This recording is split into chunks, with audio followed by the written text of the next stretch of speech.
Hey everybody, over here having a good day. It's Monday, which means it's time to continue our little Attorney journey. We are still on Turn by Rick Lane. We are on the last bit of it, the truth of the past, and then when we're done. Evening, Jason. Evening, Ellie. Hope you're both having a good day.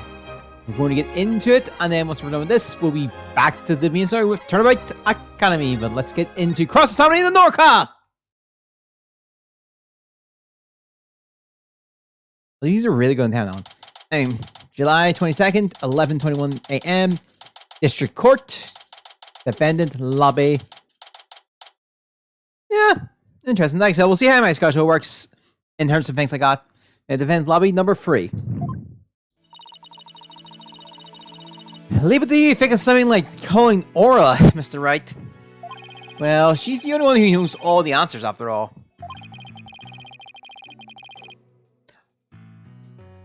I believe it does, but I don't think it does much more and stuff. I just talked to Pearls. She said Orla seems to be feeling fine.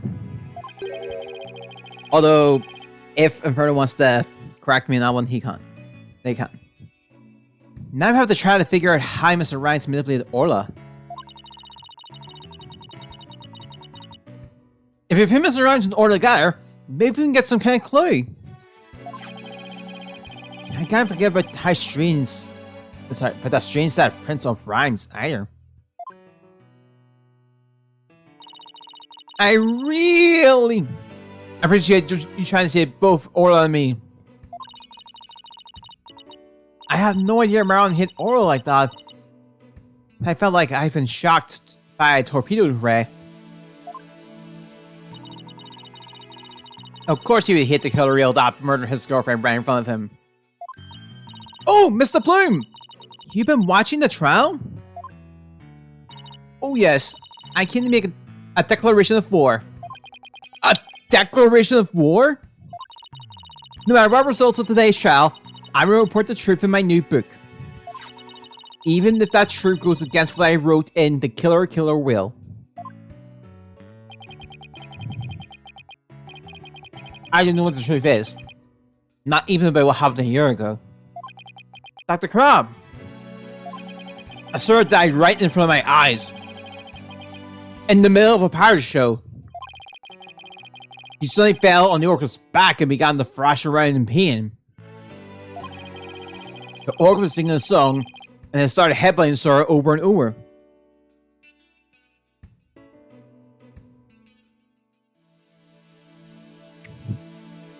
Huh! Didn't realize that. Finally, the orca took Asura in her mouth and brought her to the side of the pool. Just before she died, Asura was holding her chest, obviously in pain. Alright. She was holding her chest? Wait a minute. Could it be? I don't think Orla was to blame for the incident a year ago either. What? I think the cause of Miss Summer's death might have been her heart condition. Heart condition? What heart condition? Never heard anything about it. Miss Summers had a prescription with Hickfield Clinic for a heart condition. The orca didn't kill her. I think it's possible her heart condition did. What? Asura had a heart condition too? I guess she hid it from everybody. Just like I did.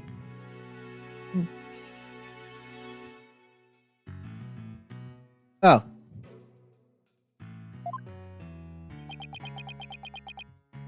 So that means... the orca was innocent a year ago too? It's just a theory, but... I think the orca had Asura to check on her. And then did the lightsaber trick to rescue her. So there was no need to put the orca down after all. So, you really did intend to put Orla down. No.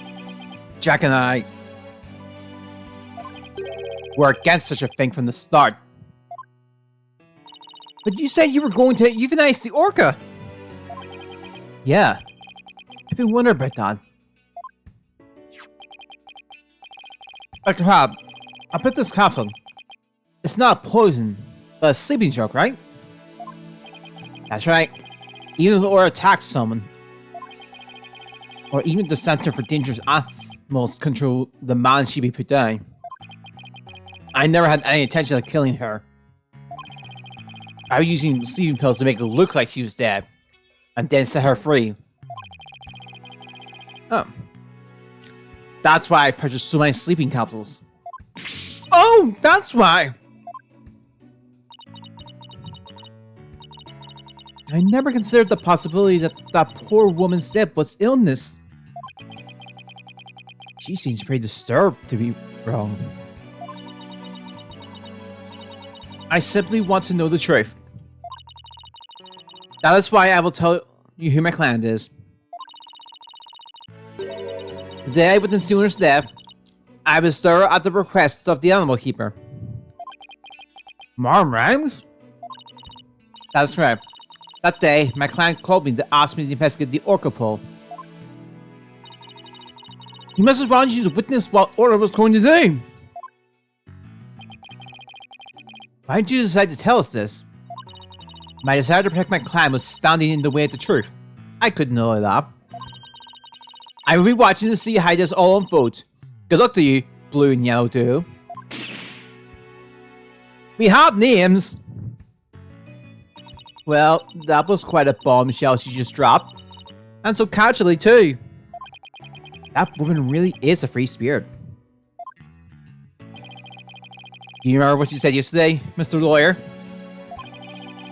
But you'll suppose any secret if it would help this would help save Sasha? I remember. It's my duty as a lawyer. Well, I just wanted you to know that I don't blame you for exposing the aquarium's secret. It may put me in hot water, but if it helps save the orca, let me clear you in on another secret. Focus on the orca song. The orca song, huh? What could he be hinting at? Oh, it's right. Looks like it's time. Alright, let's go back in. You got it, boss. We're gonna go in there and save Sasha and Orla. Together.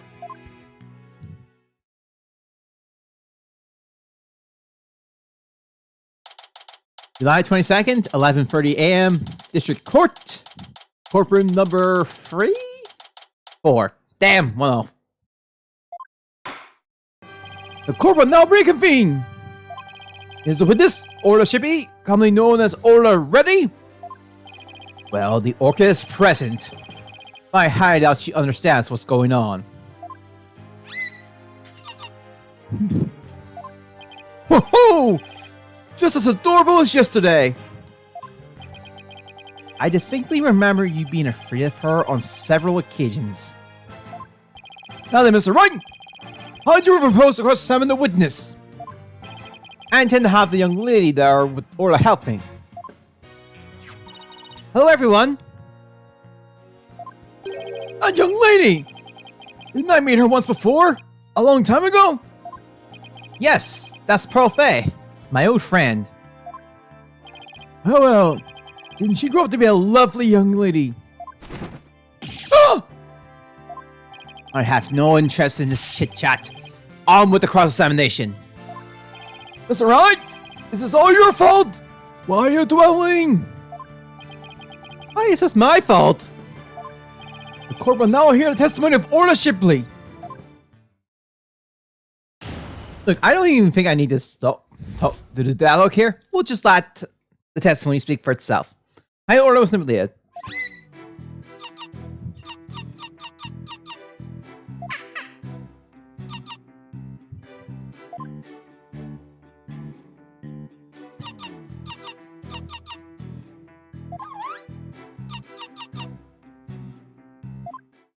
Yep.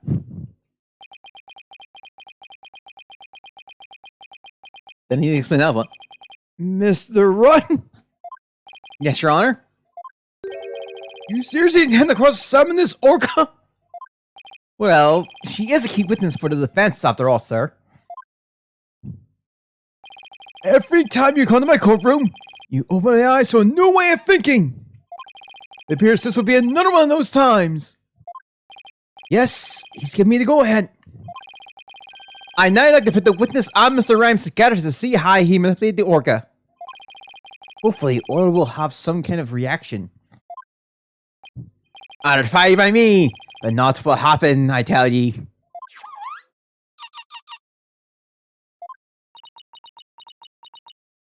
Mr. Rhymes was right. Nothing happened. I guess I shouldn't have expected it to be easy. How did he manipulate her? Right, Donald. I hope you realize that if you can't prove this cross-examination high rhymes controlled the orca, your defendant will be declared guilty immediately. Yes, I realize that.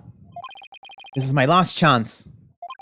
I have to figure out how Rhymes commanded Orla to do her tricks. Please begin your cross-examination. Mr. Wright.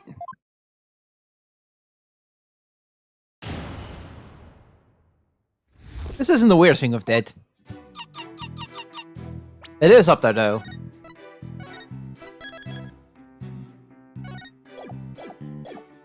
Hold it! Miss Shipley, I'm afraid Beep is not going to get us anywhere. This is your plan of action. If you are incapable of interpreting orca speech, this entire exercise is folly. Objection! You leave the interpretation of Orla's heart to me. Alright, girl. What do you gotta say? Let me hear.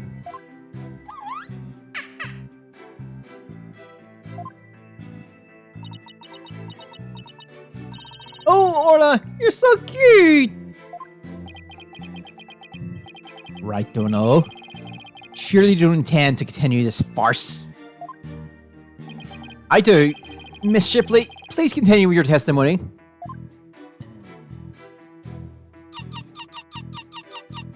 Hold it!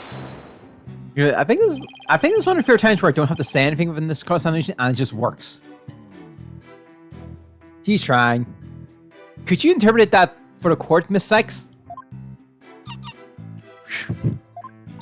I'm getting a strong reading of happiness. Maybe she thinks she's doing a show? I demand serious witness testimony. This is no time for fun and games. If you continue this mockery, I will subject you to 40 lashes of a wet fish. Let me try. I will subject you to 40 lashes with a wet fish. Not a wet noodle? That just sounds fishy. Hey, speaking from experience, anything is better than 40 lashes from a whip.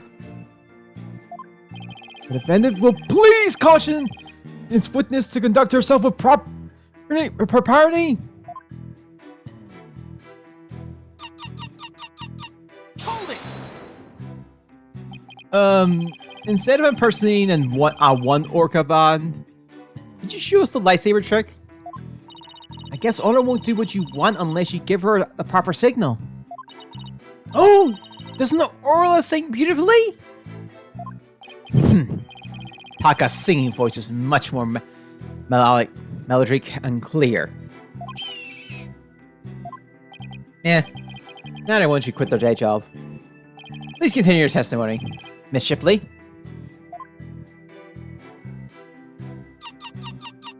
Hold it! Miss Shipley seems to want to communicate something. Perhaps she's hungry. Miss Faye, could you please give Miss Shipley a snack? Certainly. One moment.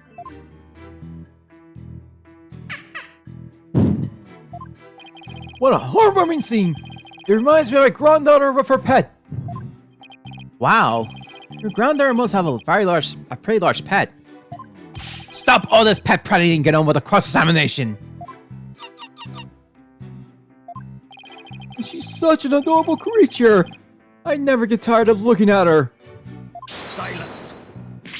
I, on the other hand, have had more than my fill of this tomfoolery. Enough is enough. It sounds like Prosecutor Blackwell is about to blow his top. What should I do? Should I continue with the cross-examination? You really can't do anything. I'm done playing games. I will now explain how Orla was manipulated by Mr. Rhymes. In order to respond to command, Orla will need to hear the sound of a whistle. And Mr. Rhymes isn't a trainer. I doubt he knew how to give the signal himself. So that means he must have had help. But how did Mr. Rhymes issue commands to Orla?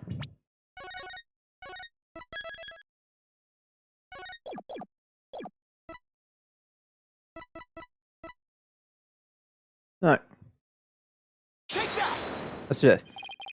Sasha told me an interesting story about Miss Chalmers. Right, because we were doing this Friday. Asura used to send her boyfriend videos of herself teaching the orca tricks. I used to have Asura take the videos on her TV phone.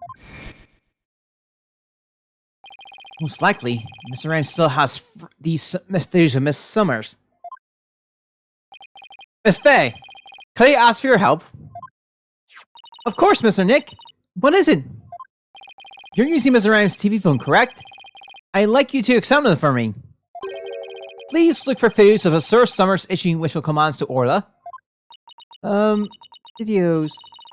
I'm not too sure how to do that, but I'll give it a try.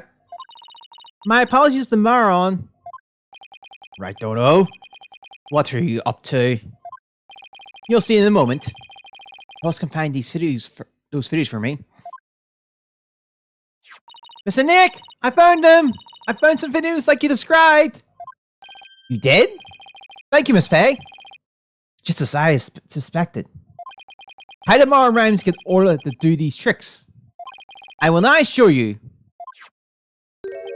With Mr. Rhymes' cell phone. His cell phone? Are you implying he used an app? Miss Faye, see if you can issue Orla a command. Me? Can I do such a thing? You might be able to, if you play a video with a whistle signal in it.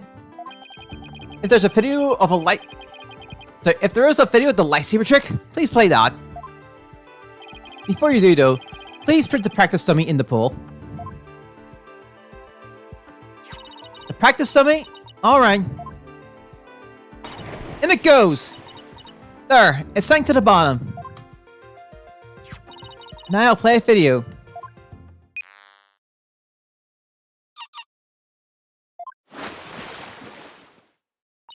Orla is diving down! Heading straight for the dummy!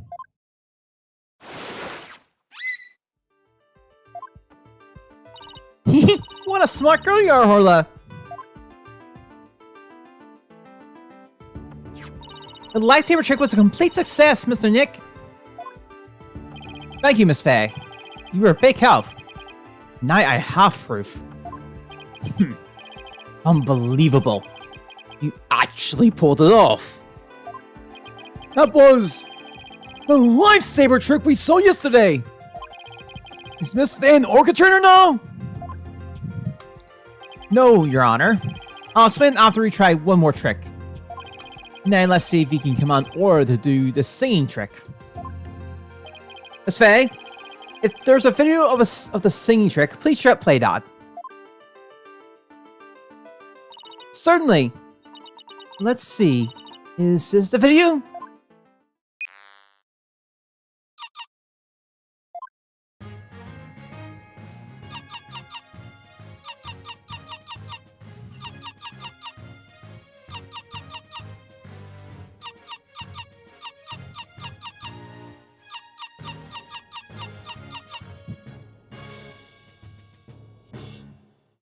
Oh my!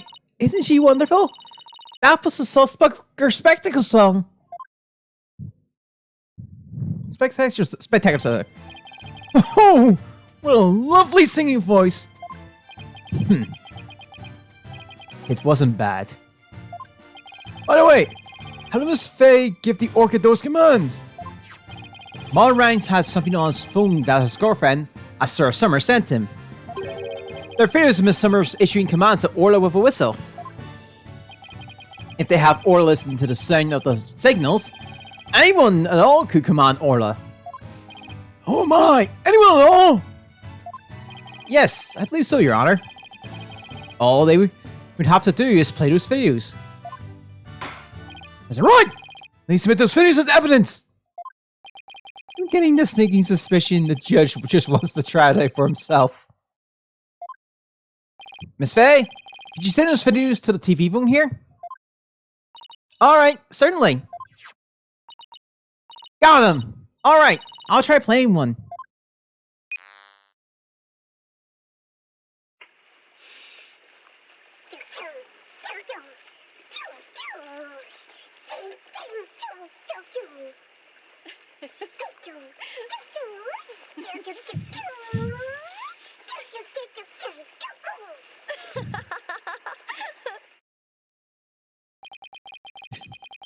So this was the training session a year ago, huh?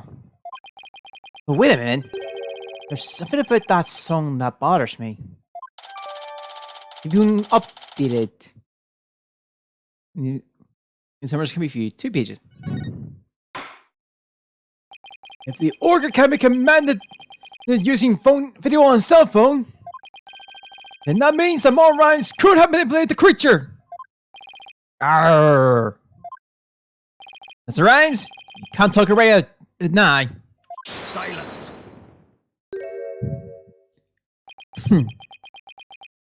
I have to command you. That was very good proof.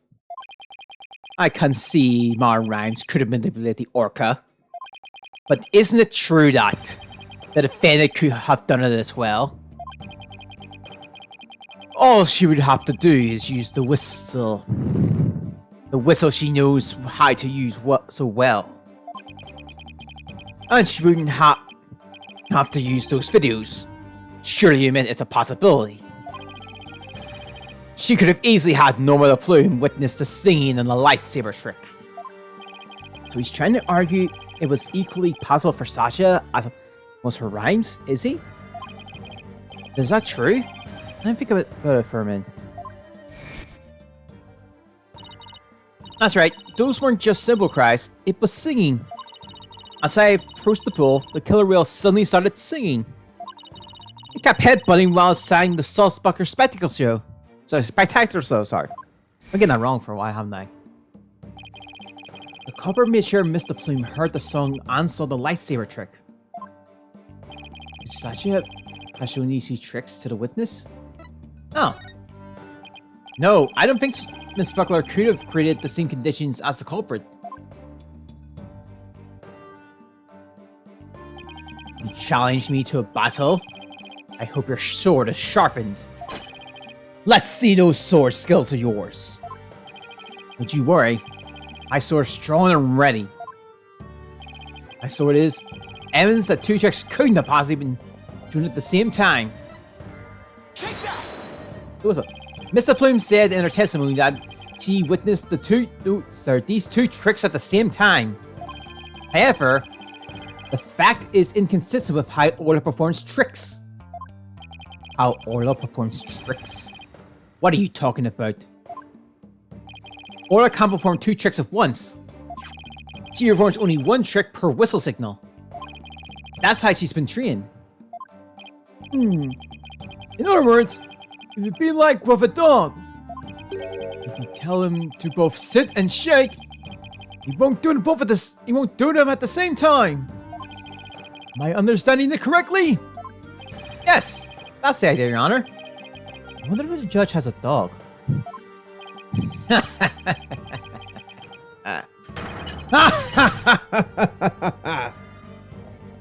I'm fine this time. What a farce. So you're saying that the witness somehow managed to produce an impossible scenario? If the Cracer's own trainer couldn't do it, how could I? Yes, it is a mystery, isn't it? Boss, you don't have to agree so cheerfully. The defense is claiming that Mara Rice manipulated the Orca. But if you cannot explain fully how this was done, your argument doesn't hold water. If you can't straighten out your own theory, would you like me to straighten you out? No. Thank you. So Orla can't do 3 tricks at a time. And Mr. Plume saw her do it. This logical inconsistency means there's a flaw somewhere. Was Mr. Plume lying? Or is it not true that Orla can't do 2 tricks at a time? But Mr. Plume had no reason to lie about such a thing. If it really is impossible for Orla to perform 2 tricks at once, then maybe either the lightsaber trick or the singing trick was faked? Faked? Yes, maybe Orla performed one of the tricks, but it was made to look like she performed 2. Silence. Maybe. How do you expect to conduct a sword battle of conjecture? Seems like I better present some evidence here. I'm fast. I feel like we need to save. Oh, I am concerned about your profuse sweating, Mr. Wright. Allow me to ask you, which of the 2 was fake? The lightsaber trick or the singing trick? I'm gonna try saying the song. The defendant wishes to argue that the singing trick was faked. And on what grounds do you base your assertion that the singing trick was fake? Let's try the phone. If not, I'll try something else. Take that. The item proves the sing. No, Your Honor, this piece of evidence will not prove that. In other words, this piece of evidence is a fake out. And if this evidence is a fake out, then the singing trick was also a fake out. Plus, I don't think that makes any sense. Momentum is key at times like these. I can hear every word you're saying, Mr. Wright! Still confident it was the singing trick that was fake. Wasn't somebody looking at something and saying the songs were different?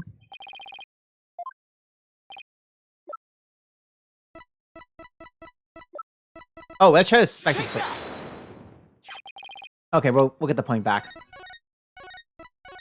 It was one or the other for me, that one.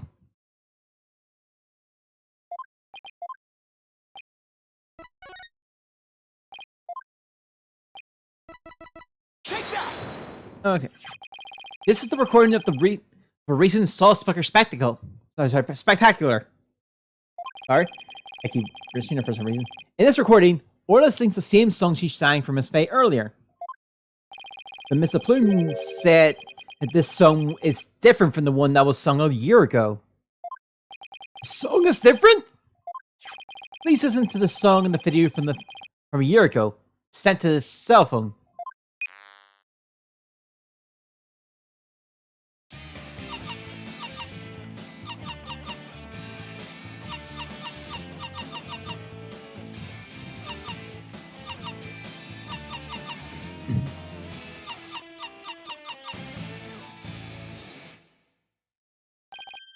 Yes, it sounds quite different from the song Orla sang for Miss Faye earlier.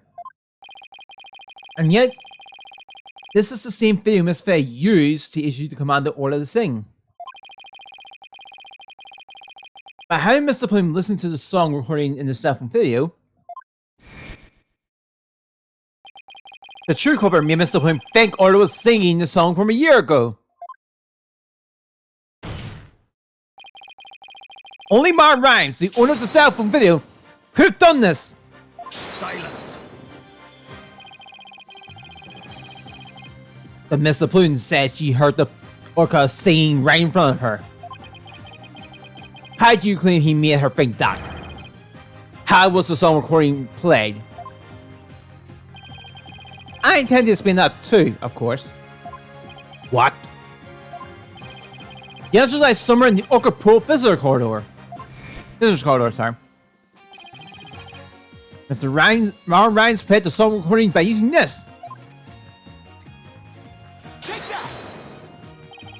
Mr. Plume heard the song while she was in the Orca Pool's Visitor's Corridor. There's a speaker in that corridor, so that visitors can hear the orca's sound. So you claim the song was played from that speaker? Hi. Here's how Ryan split the song over the speaker in the visitor's corridor.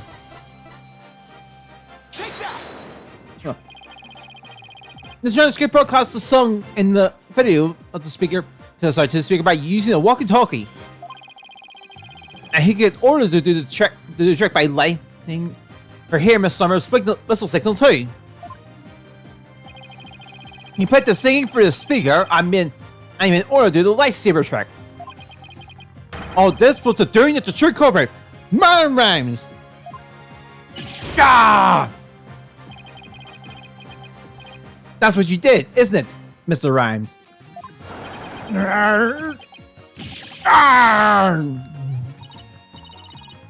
You did it! Now we can save both Sasha and Orla.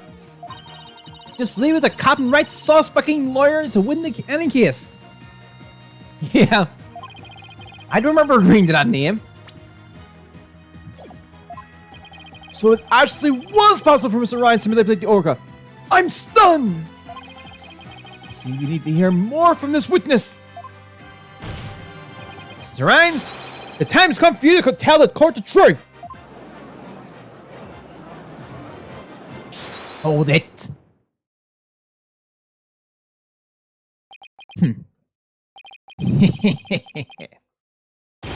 Trump. So I use the walkie-talkie, you say? Sorry, but you're dead wrong, me bucko. It is impossible, says I. What do you mean, impossible? I shall sing ye a little shanty dissing your scurvy theory. Hawk you well, now. Alright, yeah, the name of this testimony I think is one of the best in the series. The Dissing of Phoenix Wright. Yes, that is the name of the testimony. And yes, we are going, it is a rhyme. It is a rap woman testimony to go with it. Yo, walkie-talkie be broke for real. Mr. Lawyer, freestyle got no appeal. Broke before the plume was on scene. See, broke before Jake Goop and clean time to ye. The orca, you don't listen to me, okay? Kill the cop. You so's cray. I'll say my son. Broke before Wright could ever dream. Legit good during cleaning time, right? The balls sucking lawyer spitting lies. Blows spitting lies. That ogre you didn't listen to me, okay? Killed a cop. Yo, you so cray.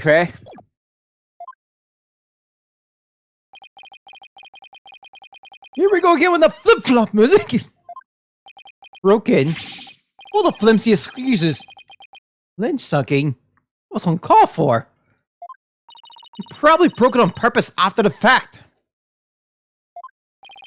That be untrue, you little lassie. Although I can't prove when it really was. Like, be it for me, the lawyer be the ones who have the proof, and to do. After everything we uncovered, he still won't admit it. Somehow I have to prove that he still could have done it.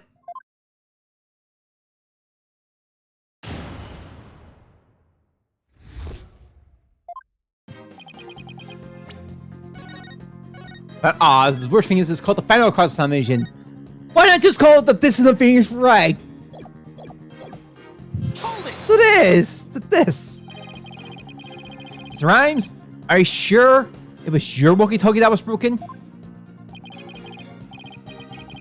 Of course I'd be sure. Although, it doesn't have my name written on it or anything. But you can't prove it be not me walkie-talkie now, can ye? I'll never see his statues this way. I had to figure out how I got the command to Orla. If Rans couldn't get a command to the Orca, your fear crumbles. Everything you've done will go all up in smoke. I be not on the prosecutor's side neither, mind ye. The defendant be innocent, says I. But either way, me walkie-talkie was broken, and that be the truth. Hold it! Do you have some way of proving that statement? Silence! The burden of proof is on you! If you can't do that, then we can end this cross-examination right now. Ahoy! Yo, ho, ho! Herf that or broke? Bro, you're a joke! Not even a second and you're gonna choke. Right when I press on every word, nope, just gonna judge on the turn. You come from, then bring the pain, or stop and walk away in shame. Yep. Ooh! He is so mad! We gotta come up with our own freestyle, boss! Let's get back with evidence instead, shall we? No singing. Witness, please continue your testimony about the walkie-talkie. Hold it! You made a big blunder. What happened? After I helped Shasha with the cleaning, I dropped it by accident and broke it. You wish to see it? I still have it with me. It does indeed appear to be very broken. With me walkie-talkie broken, there'd be no way I could have done what you said. I couldn't have given the ogre any command. Well, your walkie-talkie broke? Isn't that just so convenient? It's right. I think you broke it on purpose. Miss Lawyer, none of your false accusations, if you please. I broke it on purpose? Where be your proof? I don't have any proof. His walkie-talkie was broken. It throws a monkey wrench in my whole theory. He left Pearl Sparrow's cell phone to catch yesterday. He must have already been confident I wouldn't be able to prove anything. Ha ha! You never get me to agree to that proxy orca be innocent. If something be not done about her, she gets Sasha one day too. The ogre killed the captain. It weren't me. So you intend to continue to claim that the defendant is innocent, do you? But I won't stand for that. Now then, right, Dodo, what's your next move? Your Honor, I'd like to examine that walkie-talkie, if you don't mind. Certainly. Here you are. Let's see if there's any way to tell when the walkie-talkie was broken. If you gave order that command, then it couldn't have been broken at the time. You use the right stick to rotate the evidence. Let's actually sound if I notice anything of interest. I can also zoom in and out with a triangle or circle to get a better look. Now let's check every last inch of it for anything off.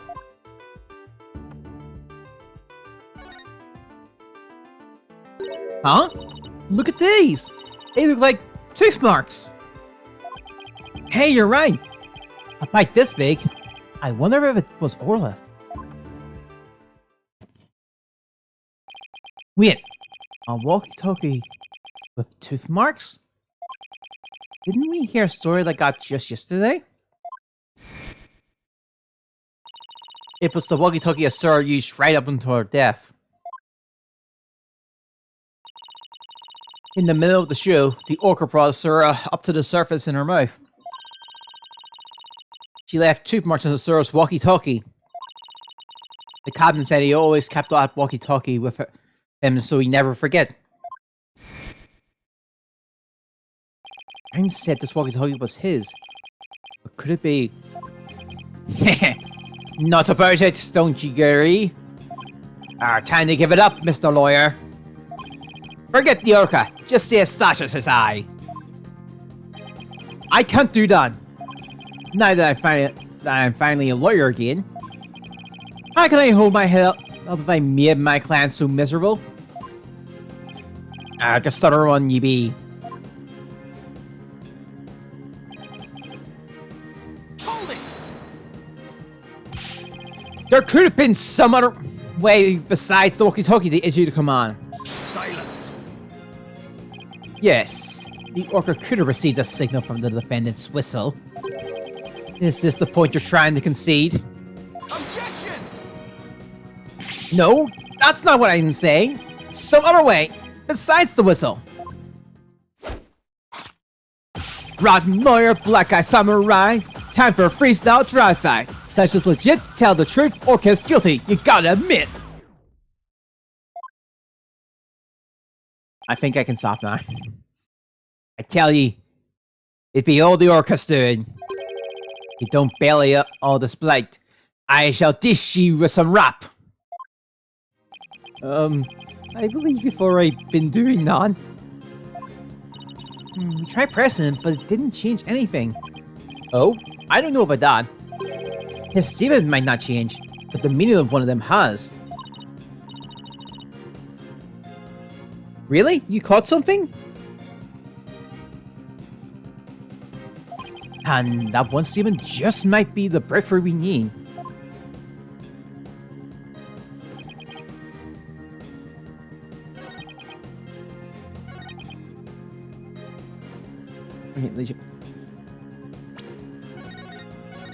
There's a few statements I want to press. I want to also present this. Objection! Not that.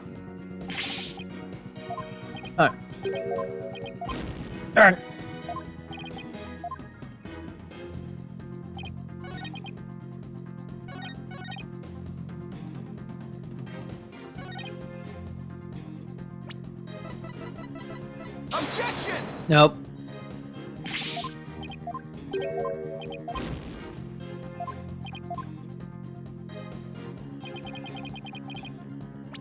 We'll just see where the statement is. I think I have something here. You sent something wrong with the Tesla? Alright, let me show you which statement I thought was strange. Thanks, could be a help.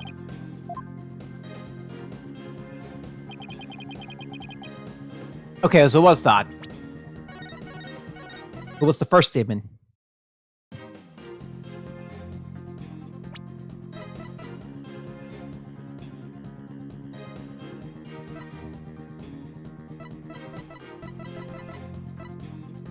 Oh my god.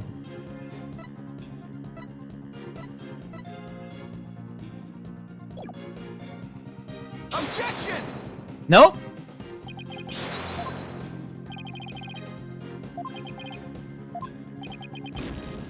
Arrgh.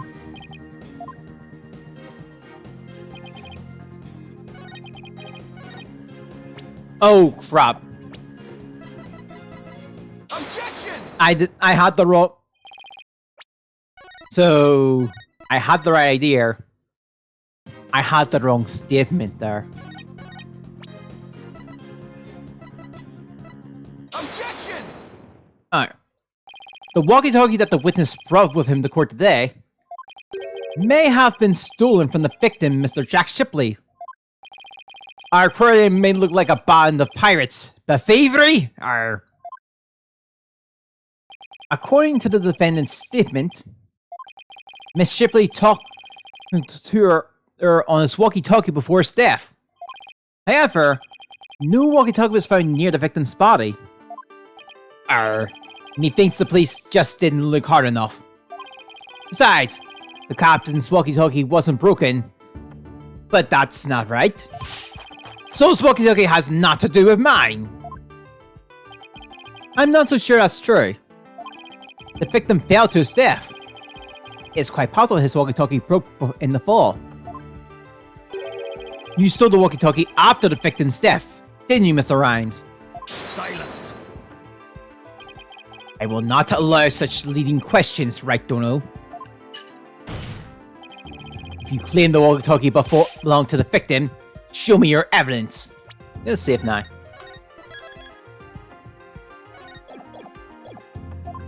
Certainly, I plan on doing just that. Please look at these tooth marks here on the walkie-talkie. Hoof marks? Ah, yes, I see them. The victim's walkie-talkie was a keepsake that used to belong to Sir Summers, who died a year ago. These tooth marks were left by Orla when she carried Miss Summers in her mouth.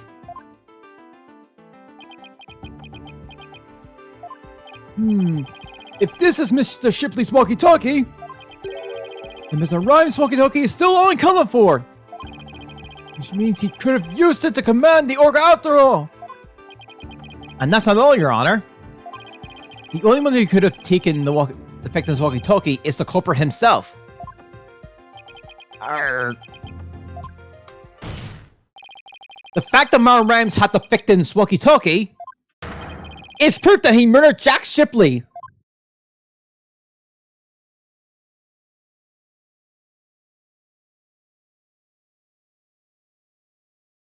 Sink me. Arrgh!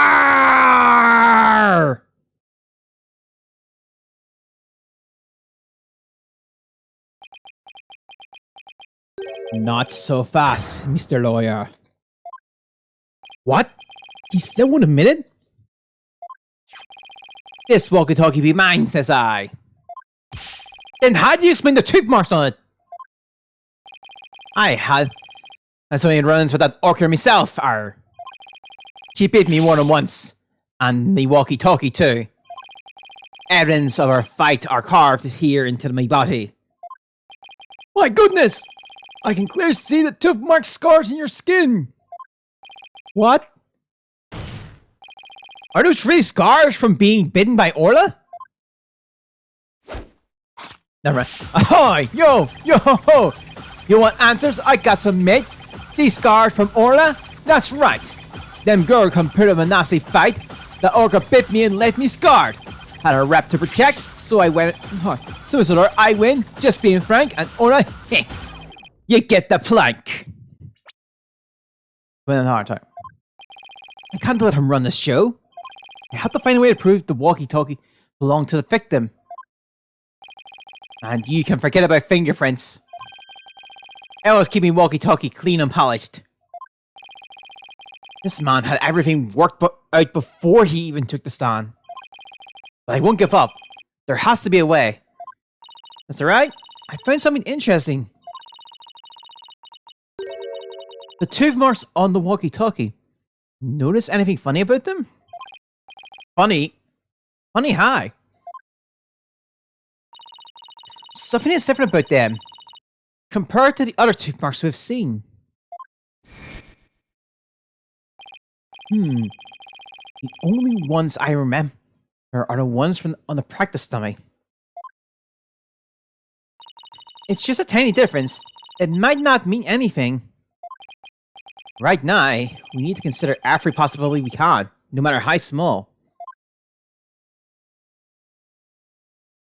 If I can figure out what's different about the bite marks, maybe I can somehow prove Rhymes' walkie-talkie actually belonged to the victim. Think, Phoenix! You can turn everything around right here and now. Yep. But how is that possible? Time to review the facts we have so far. The detective killing Orla, Rhymes streamed the show post stage. But Rhymes failed to kill Orla, and instead he tried to spin Shipley's murder on Orla. In order to visit Orla, Rhymes must have used a cell phone and a walkie-talkie. But the walkie-talkie Rhymes has is broken. I think it's the victim's walkie-talkie, the one he kept as a memento of the Sir Summers.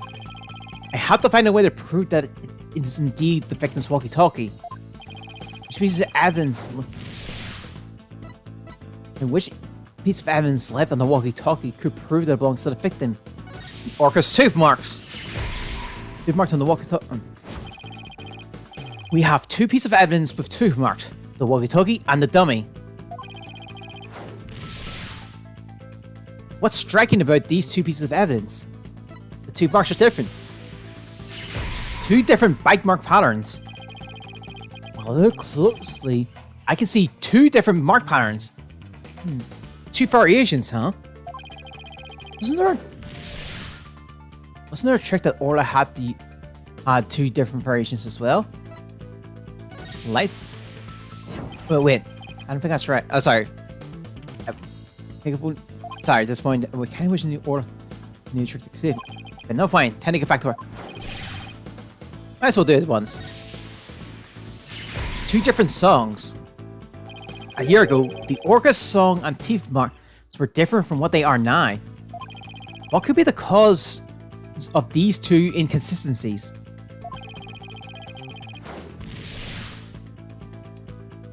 Okay, what's behind the fact that the orca's tooth marks on the song were different ago? That's right, it was a different orca. There are 2 different orcas! I'm starting to think there are 2 different orcas. The one from a year ago and Orla 9. And if the orca a year ago isn't Orla, it means the bite marks on the walkie-talkie isn't Orla, like Graham said it was. Now I can finally prove the walkie-talkie belongs to the victim.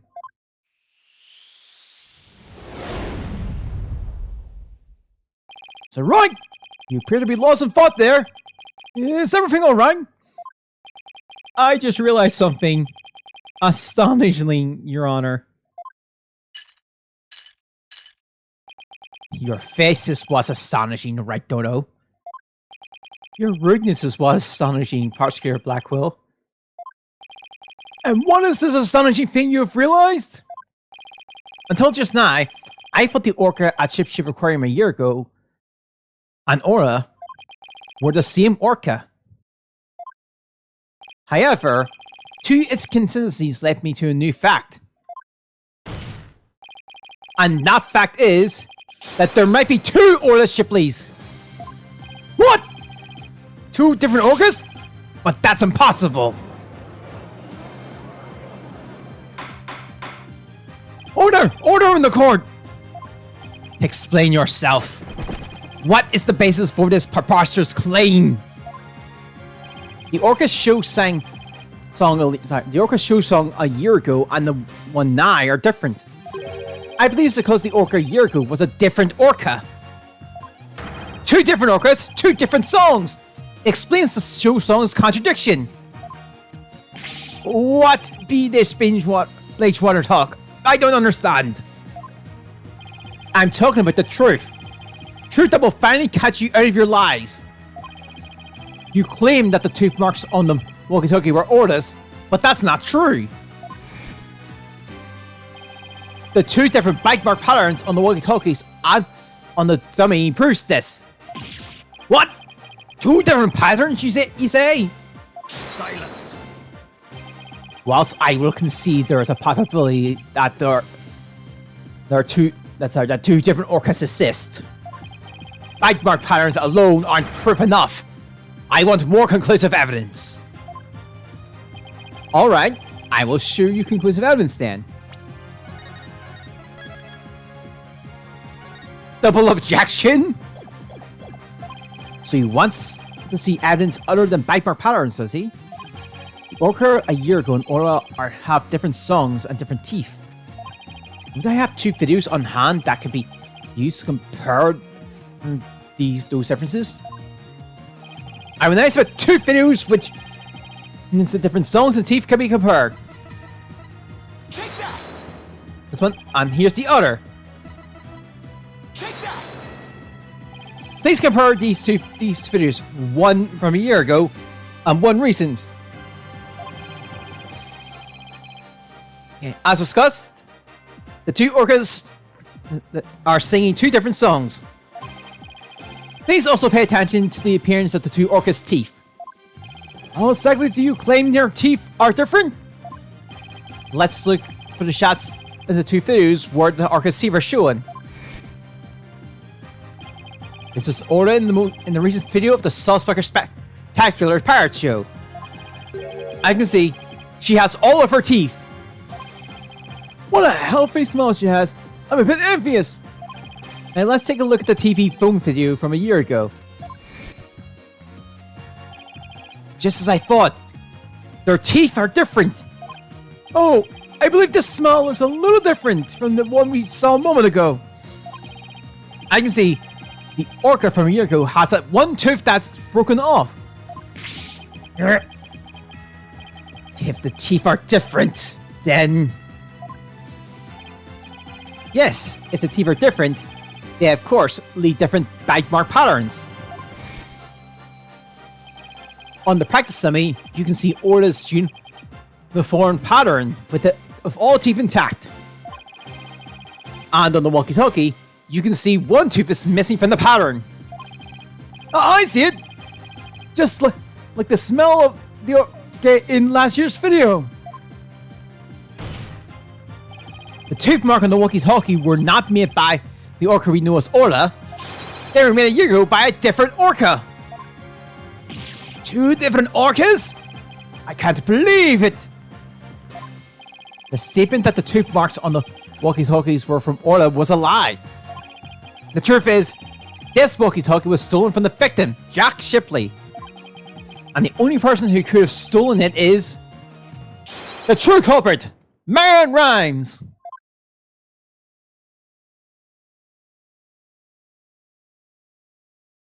No, you got it all wrong. It be all the fault of that orca. Whoa. Huh? You got it all wrong.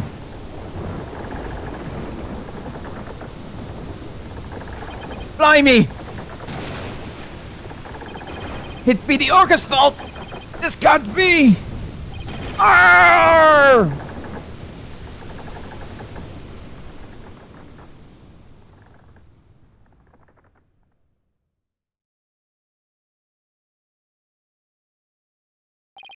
Once again, I'm too weak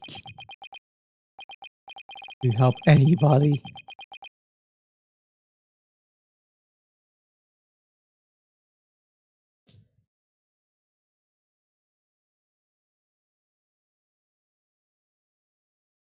Well, it would appear we should hear more from the defendant about Orla Shipley. Mr. Buckler?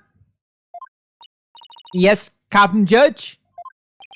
Is what Mr. Wright claimed true? Are there 2 different orcas? The secret that Ship Aquarium was hiding was about Orla, wasn't it? Like the crowd told me to focus on the orca's song. He hinted it would be a clue. Phoenix is right. The one we call Orla is the second Orla Shipley. There actually used to be 2 orcas at Ship Aquarium. I used to call the first Orla just Orca. Orla for short. Orla for short. Orla, our sisters. The captain rescued both of them. Oh, when they got beached on the shore. But Orla was in bad shape, and the ship's doctor had to look after her for a long time. Both orcas loved the captain, so we decided to keep them on a Ship Aquarium. Why didn't you say anything about there being 2 orcas? Well, because after the accident a year ago, Orla was put down. What? Orla is dead? Yeah. The Center for Dangerous Animal Control demanded it. Apparently, the captain and the ship's doctor begged them. We'll put the first one down, so please leave the second one alone, they said. Anyway, after the accident a year ago, the captain told us he was going to put Orla in the pirate show as Orla Shipley. He asked us to keep quiet about Orla's death until the time was right. What a surprising and complex tale! Did all Ship Aquarium employees know about this? No, just a select few of us. Mr. Rhymes, do you know about it? Of course not. Why would I? Tell me, Mr. Rhymes, did you plan on killing Orla from the start? Yeah, planned to do it during the cleaning, so I drained the pool. I figured if I didn't do something about that beast, Sasha's life was in danger. Sasha trusted that orca just as much as Asura did. I wanted to protect her. I couldn't help Asura, so I felt like protecting Sasha was the least I could do. My duty. I built up my strength so I'd be ready to kill the orca. I even fought with sharks. But the captain realized my plan and tried to save the orca. Also kind of extreme in that end. And that is why you killed Jack Shipley. Ah, now the report from the crime lab finally makes sense. Report from the crime lab? In court yesterday, You will recall I showed a photo of the victim lying on his back. According to the lab, the bruises on the victim's right wrist was Rhymes' handprint. His handprint?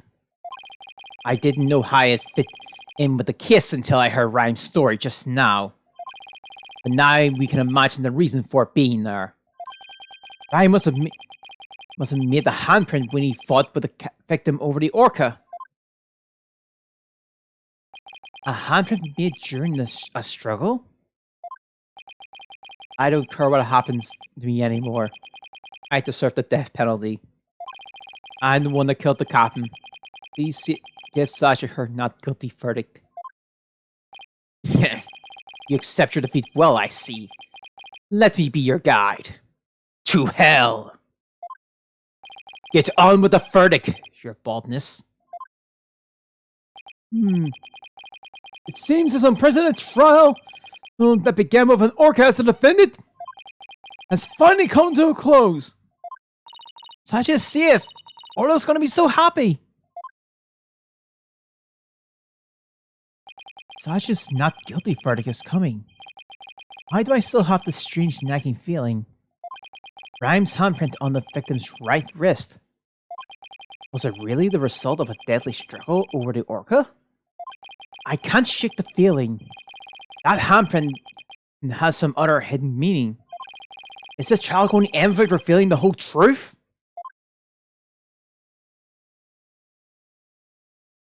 Harold, this court finds the defendant, Sasha Buckler. Hold it!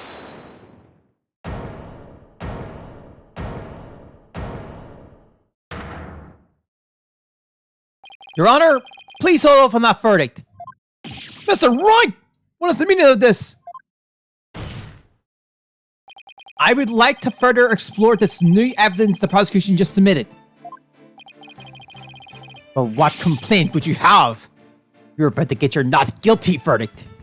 I see no need to further prolong this trial, Mr. Wright. Your Honor, we still don't know the entire truth of this case. This unnatural handprint Mr. Rhymes left on the victim's right wrist. I don't think it was the result of a fight between the two men. Not the result of a fight? Then what do you suggest it was? Boss, what are you doing?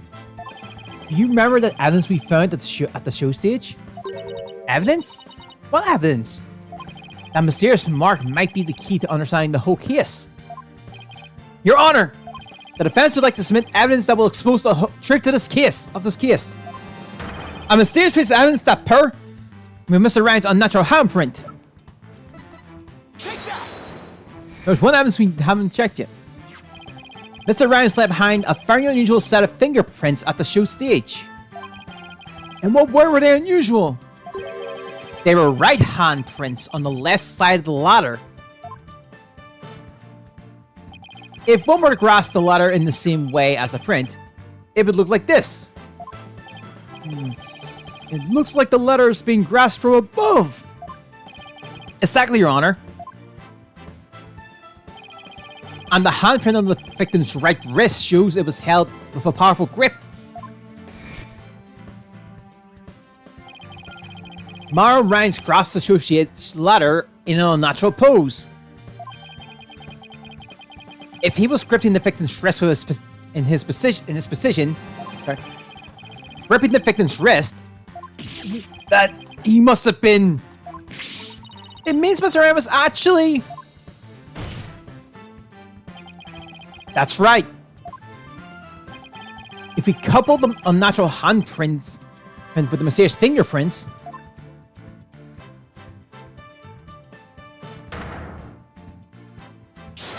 we see that Mara Ryan was trying to save the victim's life. What? But that can't be. It's impossible. Why don't we ask Mr. Rhymes himself? Yeah. Mr. Rhymes, we want to hear the truth directly from you.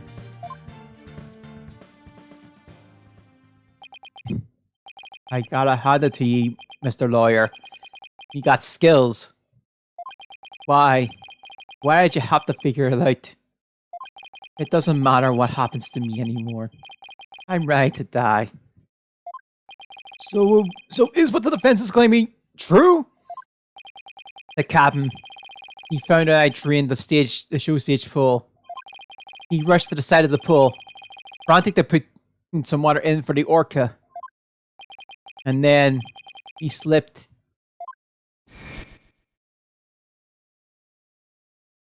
Captain! Give me your left hand! No, moron.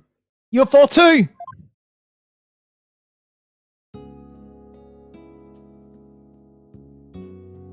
Forgive me, moron. I didn't realize what deep pain you were in. But please don't blame Orla. It's nobody's fault. Not Orla's, and not yours. Hey! Captain!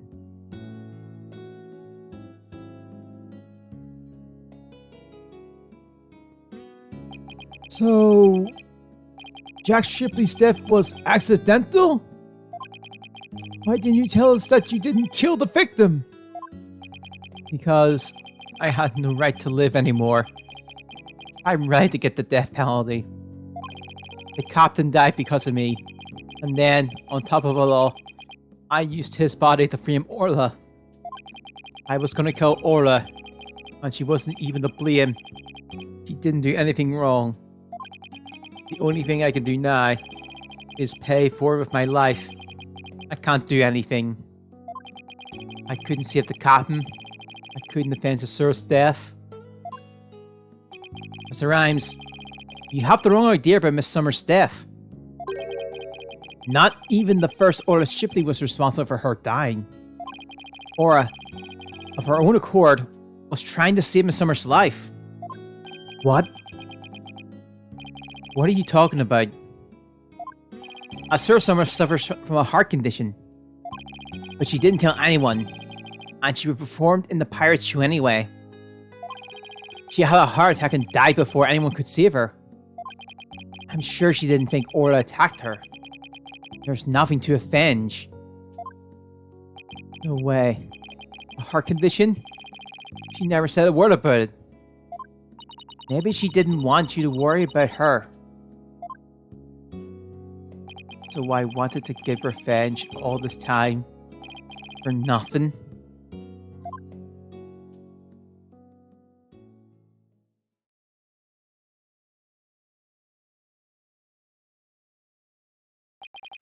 So neither case was murder.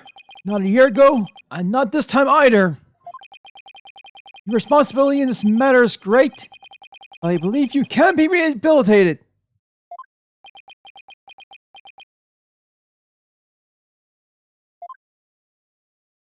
Maron, you better come back to Ship Aquarium when you're done, you hear? Or and then everybody will be waiting for you. You still have a lot to offer, Mr. Rhymes. Live your life and never give up. For the sake of those who are gone as well. I promise to make it up for what I've done. Even if it takes me my whole life. Is that right, Sasha?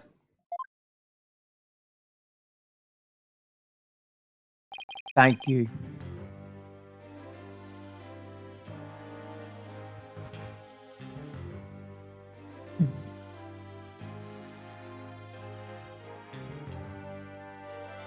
Well, I have seen countless trials, and never one that ended like this.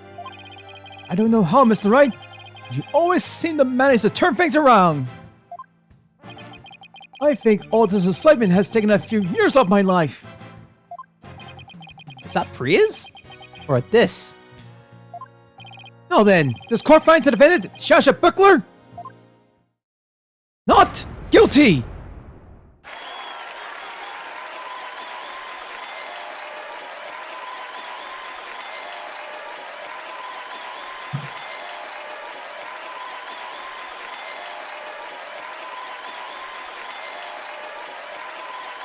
Court is now adjourned.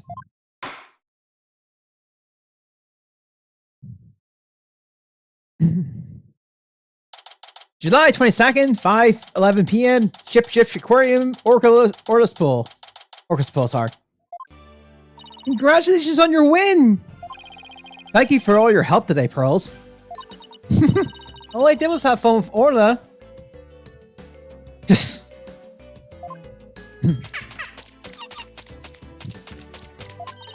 Orla, I'm back! Oh, I missed you, girl! Oh, I'm so happy for you and Orla, Sasha! Everything turned out great! Phoenix, Athena, I really want to thank you from the bottom of my heart. Orla and I are both really grateful. I will now act out to me gratitude with a little performance. Miss Orca Lover, don't you think you better take care of your health first? Alright, fine. I promise. No more shows until I'm better. I don't want anybody to worry about me after all. Good. I'm glad that's settled. Hey, buddy. Mr. Lawyer. You just had to blab every single one of the aquarium's secrets, didn't you? I'm sorry, Dr. Crab. Nah, that's alright. I'm glad. It was kind of hard to tell. Although, I see, they now know we're using the illegal torpedo system. But I think we'll be able to wriggle out of this stage repercussions somehow. That brown... that router lady is advocating for us saying the law itself is to blame. She said she's going to look into getting the law changed. Wow. Go Miss the Plume. She sure is a powerhouse. There's one thing you didn't figure out, by the way. Keep this to yourself, will you? We don't want to get it out publicly. Remember that appointment I had written down in my calendar? Oh, you mean meet with Captain at the Orca Pool at 7 a.m.? That note meant the Orca Pool at Supermarine Aquarium, not Chip Ships. What? Why were you supposed to meet there? Jack and I, we visit the Supermarine Aquarium once a month. Any idea why? To get dolphin therapy treatment. No, silly! Remember I told you? Jack and I were against putting the Orca down from the start. What? You mean we just pretended to put the first Orla Shipley down? The Supermarine Aquarium is harboring her for us. What? Oh, so that talk about large amounts of money you were paying them? Once a month, the owner and the defendant disappear from this aquarium. And I came to find out that each time a large amount of money was being paid out. You're paying for Orla's car. You wouldn't believe how much fish orcas eat. How much fish orcas eat. Now that it's been proven she was innocent all along, I think we can bring her back soon. Until then, keep it under your hat, okay? What was he telling you about? Oh, nothing much. By the way, Orla wants to give you a little sabotorial prize.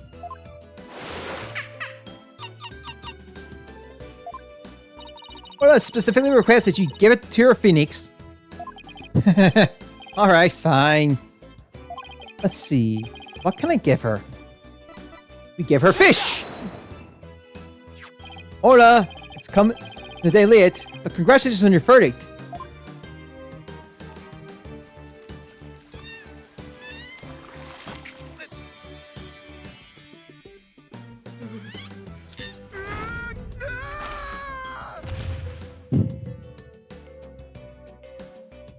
Oh my! Aren't you lucky?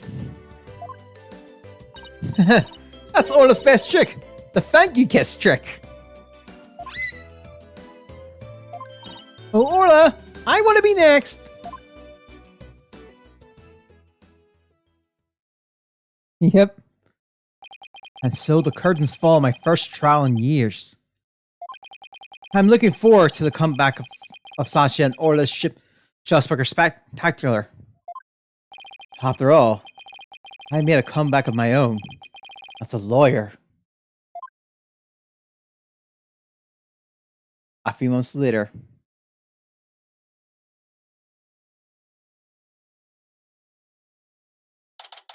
Date unknown. Time unknown. Ship aquarium. Entrance. It's been a while since I visited Ship Aquarium.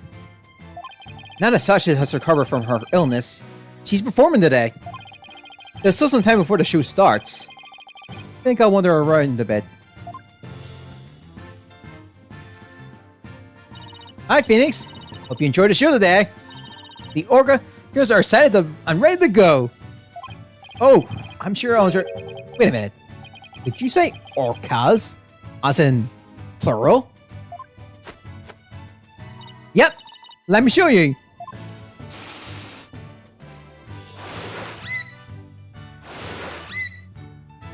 What? 2 Orlas?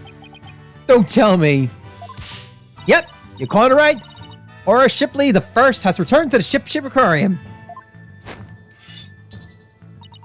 We be the Fee Paris Sisters are. We be here to stop the evil Scallywag League, led by Red Stash and the Giant Octopus. Oh, I don't want to get in the way of the rehearsal. Guess I better go.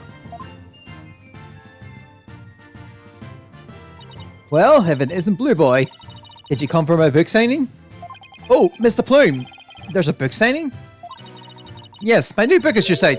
It's called Ship Aquarium. Don't pull the plug. The book signing will be held here in this room. After all, the Fat owes me a favor.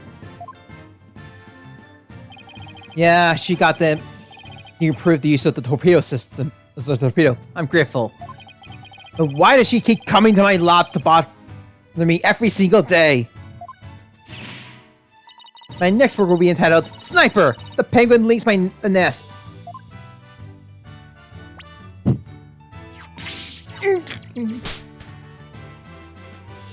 Ah!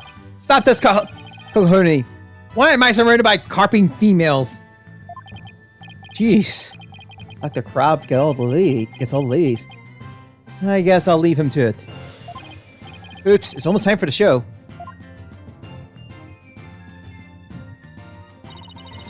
Where have you been, Donnie? How you feeling alright went in? While we were waiting, I brought some souvenirs to take back to the village. Sorry to keep you waiting. I bet they'll love your souvenirs back home, Pearls. By the way, I heard a certain... And someone is going to be in today's show. A certain someone? I wonder who it could be.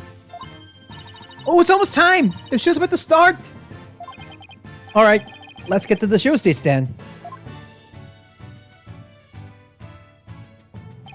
I saved you all seats, Mr. Wright.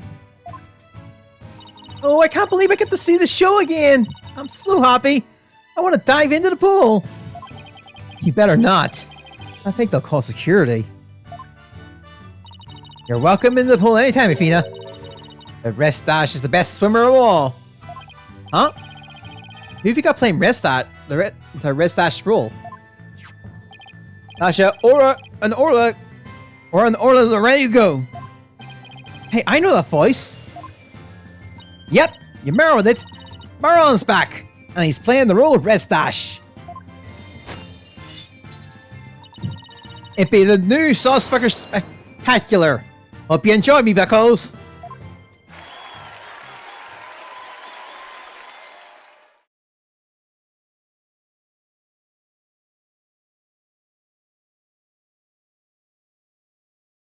And so, our pirates set sail for bluer seas under a sunnier sky. As for me, I set foot into the world of law once more as a full-time lawyer.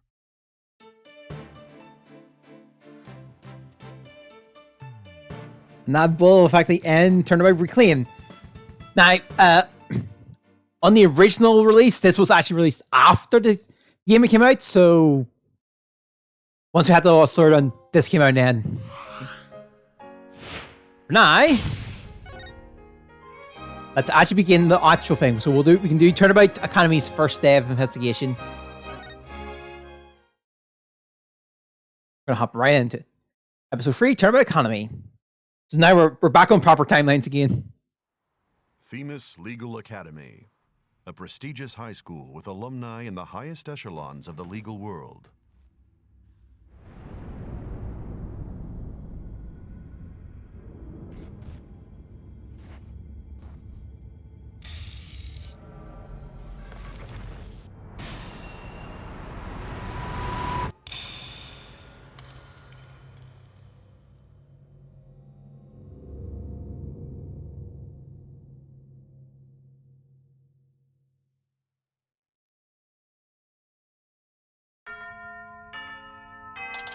October 24th, 1:25 p.m.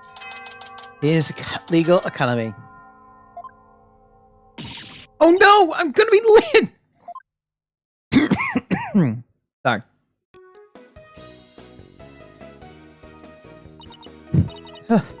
Whew. Finally! So this is it! The illustrious Legal Academy. This is the place where many distinguished lawyers and prosecutors got their start. Where news spread that Mr. Wright had gotten his attorney's badge back. Yeah, this is an Athena's episode. This is an Athena episode. He received a call from the school asking him to pay a visit. Mr. Wright brought us along, hoping we learned something from the experience. But no, I had to go and blow it by getting here 30 minutes late. At least it's not all busy today. After all, today's their school festival.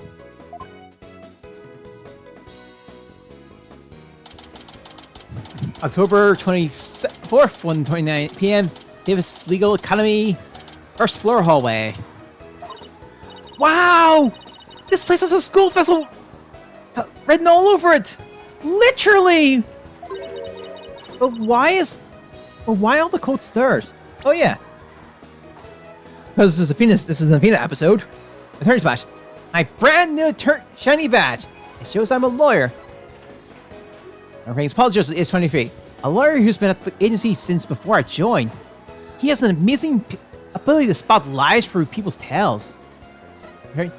The lawyer who owns the agency. I owe him for giving me a chance to become a full-fledged lawyer. Trilogy Wright. Mr. Wright's darling daughter. She must be a famous magician someday. Is it because everyone's in a school uniform? Except me? Well, I like the way I dress. Wonder where Mr. Wright and Apollo are. Oh, we could put the economy on, costume on next time. Your attention, please. This is an announcement from the Mock Trial Committee. The mock trial will begin shortly. All students and faculty, please proceed at once to the lecture hall.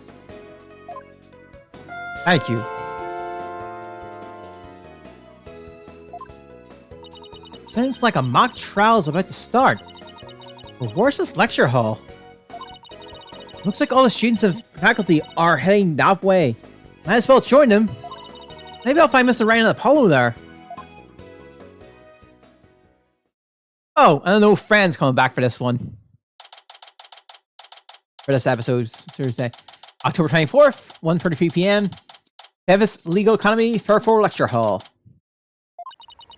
This must be the lecture hall. Wow! They spent some serious money on this place. The district court can't even compete. Hey, Fina, over here. Ah, Mr. Wright, Apollo. I've been looking for you two. I'm so sorry I'm late. It's okay. Sorry we couldn't wait for you. But we didn't want to be late for our meeting. Lucky for you, the person we're supposed to meet also seems to be running late. Mr. Wright, Mr. Justice, it seems Professor Court has yet to arrive. How unprofessional of her to keep visitors to our esteemed institution waiting like this. I shall make her right. I will not. Oh, who do we have here? Oh, right. You haven't been introduced yet. Ah, yes. You must be the young lady Mr. Wright was telling me about. I am Aristotile Means, a professor at this hallowed hall of learning. I oversee the lawyer's course here. It is a pleasure to meet you. I'm a Phoenix Sykes. I just recently got my attorney's badge myself. It's nice to meet you too. Oh, wonderful. So figures and... Hibakosh, you just earned yourself a gold star. Wow, thanks. That big smile of his is kind of scary though. Looks like the mock trial is about to begin. What are we going to do about our meeting? Oh, speaking of the mock trial, do either of you know what it's about? Oh, but I thought we had sent a pamphlet to your office. Yeah, he has a weird smile. Right, the pamphlet. Whatever happened to that? You won't be seeing it again. Sure, she uses it for the old rip it up and restore trick. Unfortunately, it didn't work as advertised. Well, it seems I had better explain the situation then. Thank you, Professor. We must do it. What magnificent presentation technique! Both your timing and speed were impeccable. Speed? You mean speed is important when presenting evidence too? Absolutely. Speed and approach angle from are the first things we teach here. I believe Mr. Wright and others like him already make extensive use of them. You do, boss? Well, to some degree, I guess. It's never even crossed my mind. This lawyer thing is deeper than I thought. Well, actually, good over. Now, does anyone have any questions? I do, Professor! Can you tell us all about your school? What an excellent question. Here's a ghost star for asking. Our academy has 3 courses to choose from. Students seeking to be lawyers take the lawyer course. Likewise, budding prosecutors take the prosecutor's course. And for their judges, the judge course. Wow! You have everything here for someone who wants to seriously pursue a career in law. Yes, well, that's what makes our school special. And today, even more so. After all, we are to be treated to a lecture by the legendary attorney, Phoenix Wright. We can't wait to hear all about his return to the legal profession.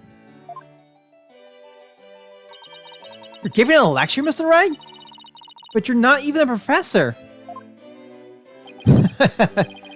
Yeah, well, I'm just giving them what they want.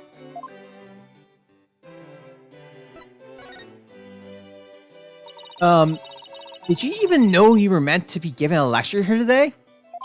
Yeah, sort of. But I came early because I was supposed to have a meeting with the head of the judge course, Constance Court. It's been a whirlwind of a morning. Let's leave it at that. Professor Corte, sorry. She is a wonderful instructor and quite unpunctual.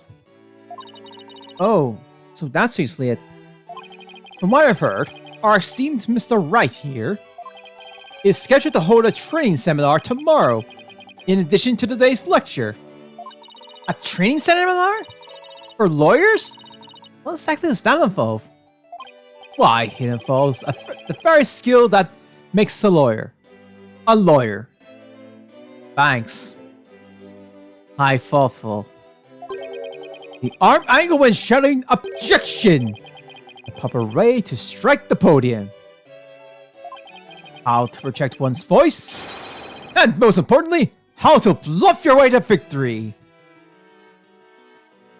I can't tell if he's being serious or being or doing this in a jokey manner. And the smile doesn't help either. Huh? Who exactly do you want me to teach stuff like that to again? What a wonderful question! You've just earned yourself a gold star! The great honor of taking a seminar by a famous lawyer and a famous prosecutor. That is what is at stake at this in this mock trial. The crown jewel of the school festival. The mock trial in question is a prestigious event that every student aspires to win. The top student in the lawyer course and the top student in the prosecutor's course face off in a stimulated court case set in this very school. As for the case itself, we selected the best script written by a judge course student and based our case on that. Ooh, a one-on-one battle! How thrilling! So, with the student studying to be a lawyer wins, they get to take my training seminar? But what if the other student wins? I'm not a prosecutor, so there's no cause for alarm. We have a famous prosecutor ready for such a case. For just such a case, sorry. But exactly who it is? Well, that is a special surprise. A famous prosecutor? No, it can't be! Professor Means, forgive me for interrupting you and your guests. Oh, wrong. I'm Juniper Woods, a senior in the judge course. Professor, the trial will begin shortly, since you'll be delivering the pre-trial speech. Would you mind waiting up in the balcony until we're ready for you? My, how very organized you are, Juniper. You just earned yourself a gold star too! But what about Professor Cordy? Well, I suppose she'll eventually arrive. Now then, I trust you will look after our visitors, Juniper. Yes, of course, Professor Means. Juniper? Juniper Woods? Is that you? Huh? Then, Athena? I almost didn't recognize you. I didn't know you were back from Europe. Wait, you two know each other? Nah, that's a coincidence. We've known each other since we were kids. We're like best friends, right, Junie? Yes, well, we live close to each other, so we used to play in the forest together. Yeah, like a lot. Why won't you look at me? I guess I shouldn't be surprised since we haven't seen each other in a long time. Anyway, we're supposed to go wit in the waiting room, right? Not that I wouldn't mind taking in the mock trial you're putting on today. Unfortunately, the mock trial is only for students and faculty. There is one seat reserved for Mr. Wright, but no other exceptions are allowed. Yes, I'm very sorry, but it is part of the student curriculum, after all. I hope you won't mind remaining in the waiting room until the trial concludes. Oh, that's too bad. I was hoping to learn something new today. I'll tell you what, Apollo. Why don't you take my place? What? Really? Sure. Besides, I'd like to meet with Professor Courtney as soon as she gets here. Ah, no fair! I want to see the mock trial too! Sorry. I'm going to let Apollo pull what little rank he has. If it's okay with Professor Means. But of course, Mr. Wright. If that is what you wish. It's settled then. We'll expect a full and detailed report, Apollo, so pay attention. Being the new kid sure stinks. If you would please follow me, I'll escort you down to the waiting room on the first floor.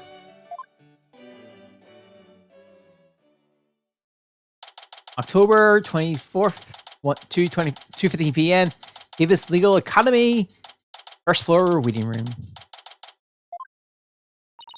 Still no Professor Cordy. It's been over 30 minutes. Must have right snoozing away on the sofa. This is so boring. I should have hid in the lecture hall and spied on the mock trial. Yee! What was that?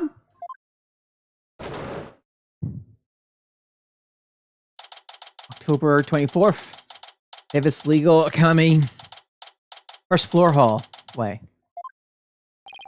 Oh. I could sworn I just heard something fall down brick.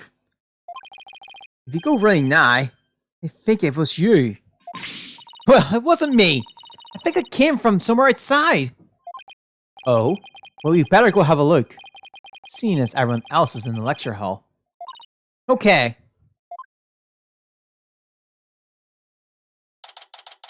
October 24th, Davis Legal Academy. Outdoor stage. Is this stage for some sort of concert? Kind of reminds me of a courtroom. Wait, Athena. Behind the witness stand. What?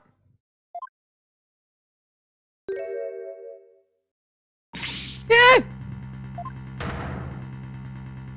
Professor Courtney, can you hear me? Professor!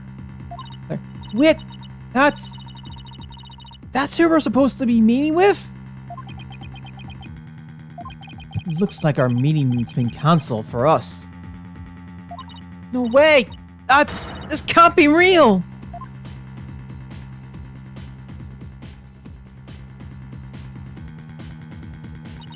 I called the police. They should be here soon. I'll go tell everyone in the lecture hall too. No, wait. They'll find out soon enough once the police get here. Let's do our own crimes investigation before it gets too crowded around here. Huh? Are we even allowed to do that? It's no big deal, as long as we leave it exactly like we found it. Plus, no, never mind. Anyway, we should look around while the scene's still fresh. But, okay, you're the boss. Oh, that.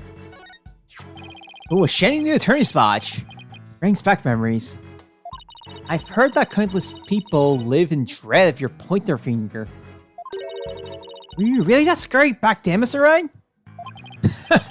Strike one. I've always been just as you see me here. A harmless sheep in wolf's clothing? Strike two. You have an old picture of yourself? Wait, never mind. I'm not sure I want to see it.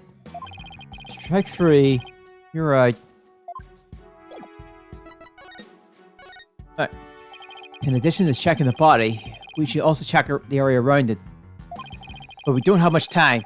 Check only what you can. Nervous, Athena? Yes? I mean, no. Apollo didn't bat an eye at the alderman's body during that case in Ninetales Vale. I can't let him show me up. I can do this. Just take a deep breath and focus. So, Professor Cordy was... Yep. The professor I was here to meet with. Turns out, she wasn't really it after all. My awful. Here she was lying dead and we thought she was late. What was that you were saying before, boss? You never finished. Huh? Oh, not? Don't worry. I'll fill you in later. But right now, let's focus on the investigation, okay? Okay, sure. Suspense is killing me.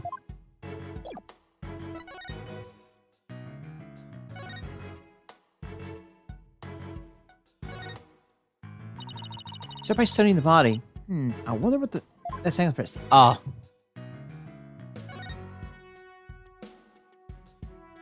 I guess I really do have to examine the body. Well, I guess I better use to stuff like this if I want to be a full-fledged lawyer. What do we have here? A book? I'm guessing I fell out of our chest pocket. Wait! What was her diary? That's the most private thing a girl has! True, but considering the situation at hand, my apologies to the late Professor Cordy. No, don't! Looks more like a plotter than a diary. 22nd, routine report. Need to speak with Hugh O'Connor. 23rd, meet with Hugh about that report yesterday. Important. 24th, 9 p.m. Prepare for mock trial final conference. 1. Meet with Mr. Wright about training seminar. 2. Mock trial begins. Every page seems to have the same sort mark printed on it. I still think a girl deserves her privacy, but this may help us solve the case. Accordance planner, out of the cover record. Constance Cordy's planner. A sword emblem is printed on the cover and on each page. There's an arrow stuck in her side. Gunshot wounds and stab wounds are pretty common, but arrow wounds? This is a homicide any way you slice it. In other words, we have a murder on our hands. A murder? Here? So, that makes this arrow the murder weapon. Well, that and the bow that shot it. Right. But where could the killer have shot her from? The stage is a sea of obstruction. I'm no expert in archery, but it can't be easy to hit a target with this much stuff around. Would it be possible to kill someone by stabbing them with an arrow? I'm not sure. Guess we better do some more investigating before jumping to conclusions. Arrow. Now to pierce the victim's side. It's stained with blood. Alright. We don't have the exam stuff anymore. Notice anything strange about the body? Take a deep breath, and then take a good look. Well, now that you mention it, there's no blood around it. Yet the victim's body is cold and rigor mortis has already started to dissipate. It would appear that quite some time has passed since Professor Cordy was murdered. Thing is, the quad was packed with students up until the start of the mock trial. Wait, then doesn't that mean she was killed at a different location? Oh, I know! The killer moved the body here when everyone was in the lecture hall. That's a definite possibility. Notice anything else? Her arms are raised over her head, and there are dark bruises around her wrists. Yeah, the professor was probably tied up with something. Eventually, her wrists were unbound, and as she reached up to stretch, she was killed? Actually, I'm not so sure about this theory. Well, there's not exactly a lot to go on. I think that's about all we're going to find out from the body for now. Nice work, Athena. Your face only turned 5 shades of pale. I was expecting 50. Yes, I'm pretty sure that's a reference to you-know-what. We should probably take a picture of the crime scene, just in case. Okay, I'm on it. Say cheese. Cheese? And I thought I was the one with the twisted sense of humor. I think that should do it. Alright. Let's take a better look around the area while we wait for the police to arrive. This pile of rubble sticks out like a sore thumb. Looks like broken pottery or plaster. Maybe this is the source of that noise we heard? There were supposedly 2 statues on the stage. I seem to recall hearing that a cope from the Fine Art Club had made them. There were 2? Then nothing over there is the remaining of the other statue? This could be related to the case. Let's take a closer look.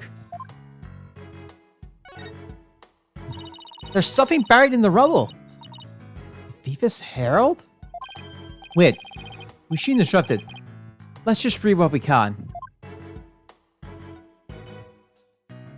Pending declaration of love, rock compass.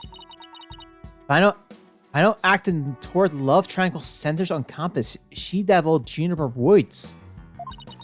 Level-headed lawyer, course genius, and hot-blooded prosecutor, course student. Will go head-to-head in a mock trial battle for the she-devil's black heart. Hugh O'Connor has declared that he will confess to her if he wins. Wait, what? I seriously wish I hadn't read that. You'll find that more shocking than discovering a murder victim's body. But we're talking about my friend Ginny here. She never leaves guys on like that. Fina, you don't believe everything you read, do you? This article is clearly written with malicious intent. I'm not buying a word of it. You're right. It's still disturbing. Even if it's read tabloid material. Davis Herald Analytical Records. Wonder what this was a statue of. Whatever it was reddish purple in color. When Apollo and I first got here, both statues were already here, but they were covered up. I bet they were waiting to unveil them when the school festival moved here to the stage. You mean the stuffy bag-looking thing was actually used to cover the statues? I guess that leads to the question. Were they broken by accident or on purpose? Sorry. What a puzzle this is. Mr. Right, Athena. Oh, here comes Apollo. I've never seen anyone move so fast. Listen, something's big's happened. I was at the mock trial when the police announced a body had been found on campus. That's right. And we're the ones who phoned it in. We found Professor Corney dead behind the witness stand over there. What? Can you show me? What the? We've already had a quick look at the body. It's definitely a homicide. Once the police get here... No. I know it's homicide. I'm shocked because it's the same. It's exactly the same! Whoa there, Apollo. Take a deep breath and explain what you mean. It's the same. The body, that is. It's just like I was in the mock trial. What? It's like the mock trial? I know. Sounds crazy, but... The body's location and position. The murder weapon. The lack of pooling blood.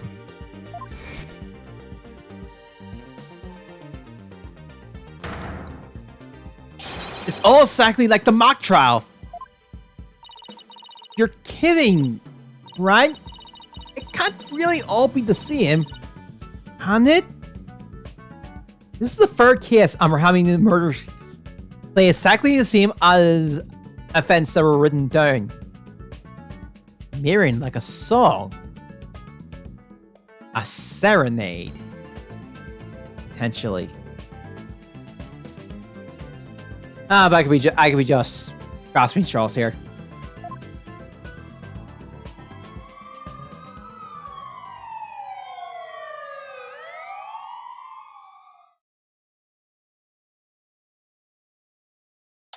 October 24th. Davis Legal Academy, third floor lecture hall. The whole school's in an uproar. There won't be any more classes today. Murder on campus. It's the last thing I expected at a legal academy.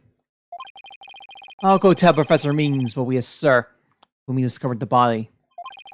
You two wait here until you've spoken with the police. Yes, boss. I can't believe this happened. This is happening. I can't believe we have to wait around here. I can't stand around at times like these. I can't stay still at times like these. I hope Junior hasn't faded from the shock of this whole thing. Ah, Fina. Fina. There you are. Junie! I'm glad to see you. I was worried that... Don't worry about me. I'm a student council president after all. I need to be strong. Student council president? Wow, I'm impressed. She's really changed. She used to be kind of sickly and shy. Juniper, was it? Mind we ask you a few questions? Yeah, we're stuck here waiting for the police.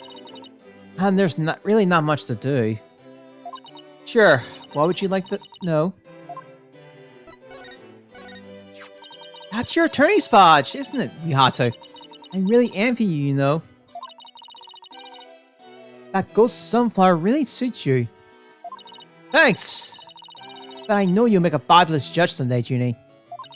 Thank you. But even if I become a judge, I'll never have one of those sunflower badges. Wait, so she only envies me for the badge? Mina, you know it's against school rules for you to have such things in your possession. As student council punishment, I'm afraid I'll have to confiscate that. Hand it over, please. But this is an important evidence. Oh, well, then I suppose we can make an exception just this once. Wow. He's one tough law and order type president, alright. Yeah, he knows again. Oh, it's the same dialogue. Oh, that's... Sorry, I couldn't help reading it. You're always so you always were popular with the guys. That's not true. I was never... Oh yeah, new characters. Aristotle Means, age 45. A lawyer course professor at the academy. His smile is somewhat scary. Constance Cordy, the professor in fact Mr. Right here. She was a judge course teacher until she became a victim of this case. And Jennifer Woods, age 18. A senior in the judge course. She's a good friend, and I've known her since childhood. You just didn't realize it. But that made you even more irresistible. It's been 7 years. But I still remember how all the boys wanted to be near you. I bet you used to get all excited when a guy handed you a love letter. And then they got really bummed when he said, "Could you give this to Juniper for me?" Arr! How do you know? I'm sure it was just like a guess. But why did it have to be Apollo of all people?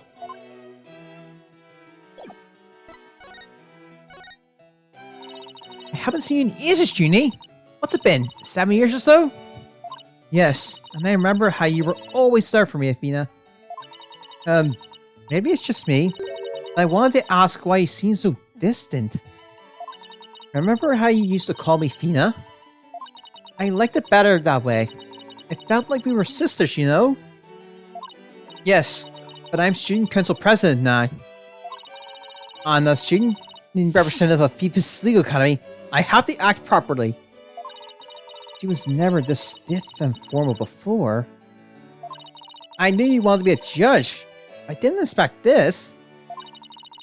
It's such a prestigious school. And you're in the judge course to boot.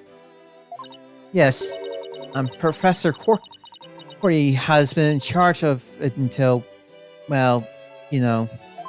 Oh, right. Professor Cordy was the professor in charge of Junie's course. What sort of teacher was Professor Cordy? If I had to sum her up in a single word, I'd say she was amazing. A judge must always seek the truth. That was her mantra, and what she used, and she used it in trying to fix what was wrong with our school. She was a beacon of hope in this dark age of the law. What's wrong with your school? What did you mean by that? Oh, nothing. Never mind. Am I imagining things, or did I just detect something in Junie's voice? Professor Cordy chose my script for the mock trial. Oh! You mean all of the students in the judge's course had to submit a script? And yours was the one she selected? Wow! That's amazing, Junie! Oh, thank you. But nah, Professor Cordy is... Who would do such a thing? Just yesterday, we were working together, trying to get things ready. Excuse me. Are you alright, Junie? Maybe you should take it easy for a while. So she still got that cough. Guess she's not strong she pretends to be. Why did you need a script in a showdown between a lawyer and a prosecutor? Well, we were simulating a trial, so we need a script as a framework. All the details about the incident and the people involved are included in the script. We also prepared a crime scene, photos, a murder weapon, and other kinds of evidence. Wow, you guys think of everything. Must be hard getting all that ready. Yes, well, it was only Professor Cordy and I. After all, we didn't want the script or other elements of the mock trial to get leaked. We were the only ones in the entire school who knew all of the details. Must have been a big pain in the... I mean, that must have been really difficult. I wrote the script so that the case could go either way. That way, the defense and the prosecutor both had an equal chance of winning. If you think that's all she's capable of, you've got another thing coming. Huh? Who said that?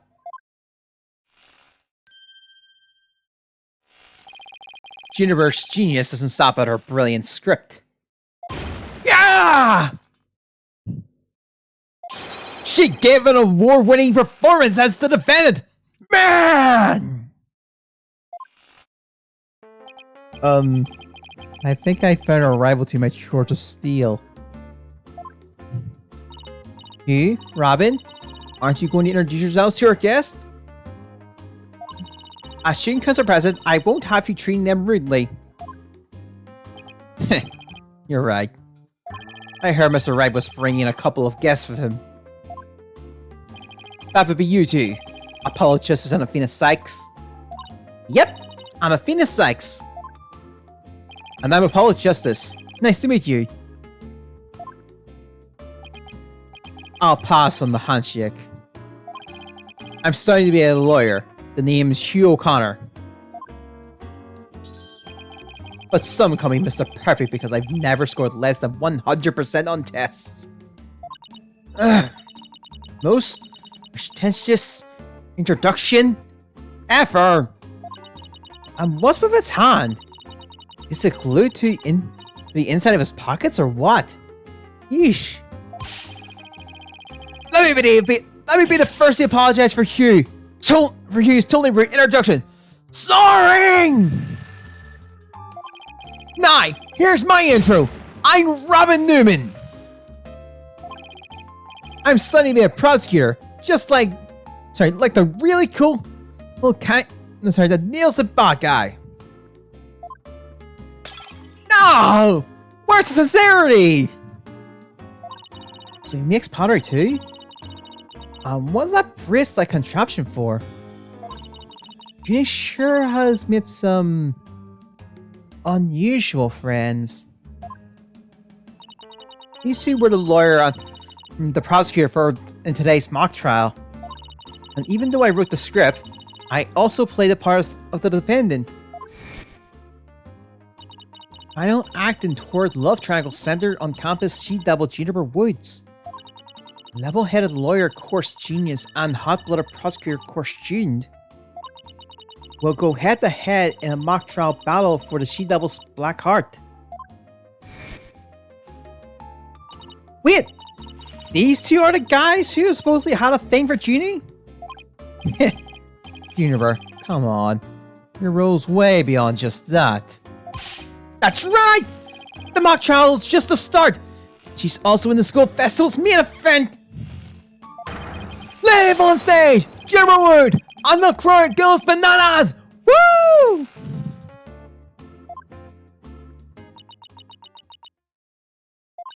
I'm supposed to sing at the school festival?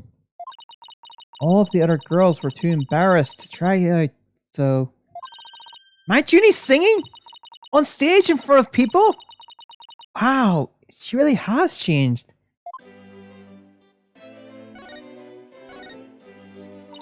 I was responsible for making everyone's stage costumes. And here's what I'll be wearing. Doesn't this seem familiar? That's amazing, Junie. But then again, You were always good at that kind of thing. These considerations in particular are really something. Oh, thank you. One of my favorite things to do is to look up at the stars in the middle of this forest. Huh? So you're a fan of the night sky then? Wow, Apollo. Didn't know you. You were such a romantic. It's not like that. I have this friend, he and I go way back, who really got me interested in space. Wait, do you have friends when you were young? What are me surprised? Ouch.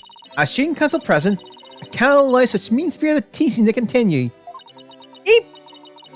I think she's angry. Stage costume out of the court record. The costumes were no problem, but as for singing, I'm not sure I... No! You can do it!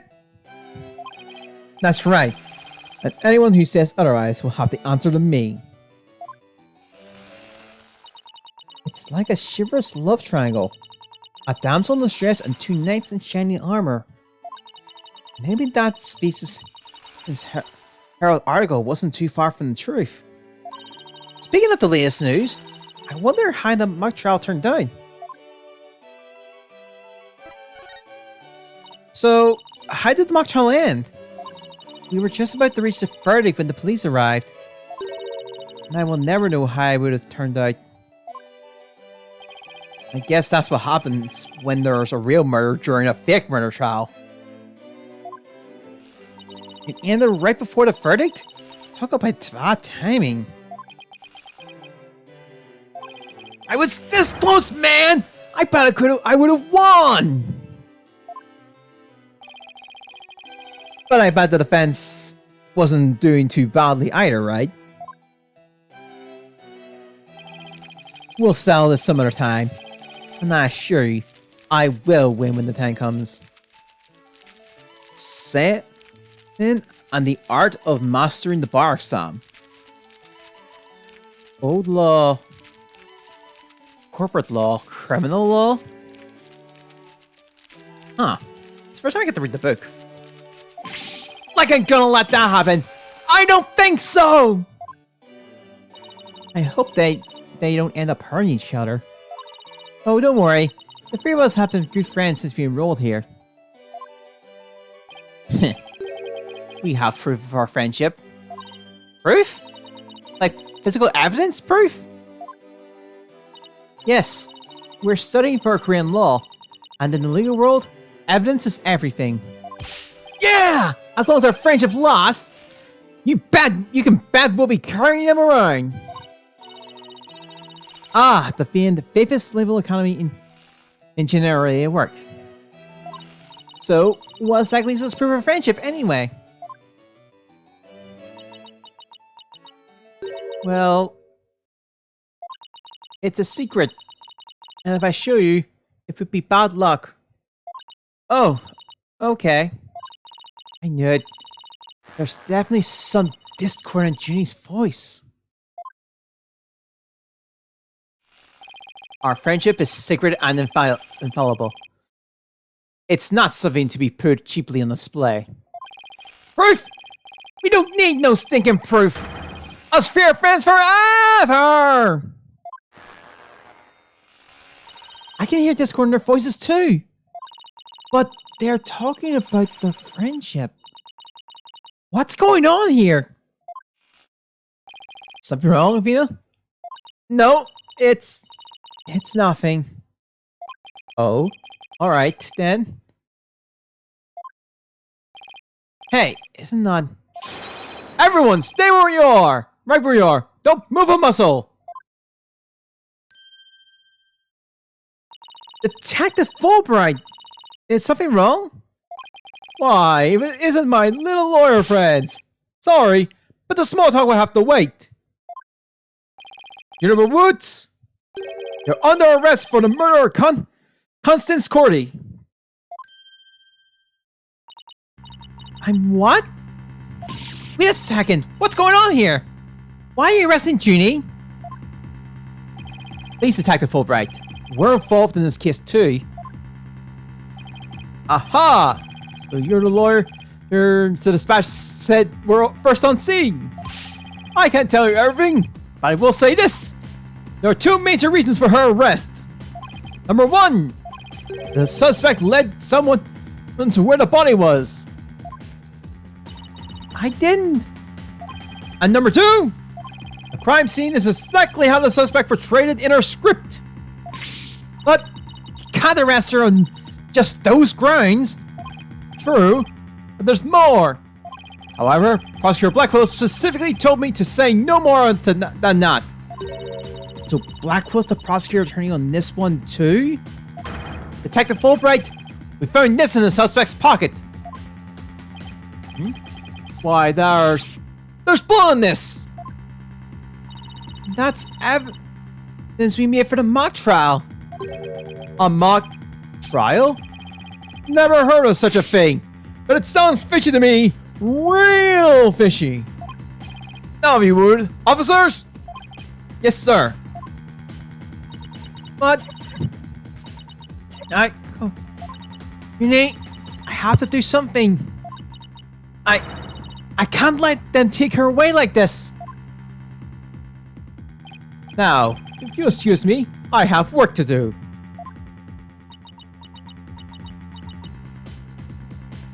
Hold it!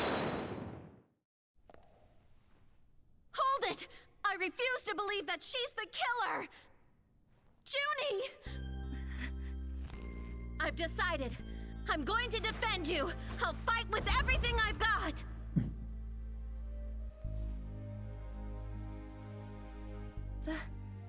Dina. Junie, it's good to hear you say that name again.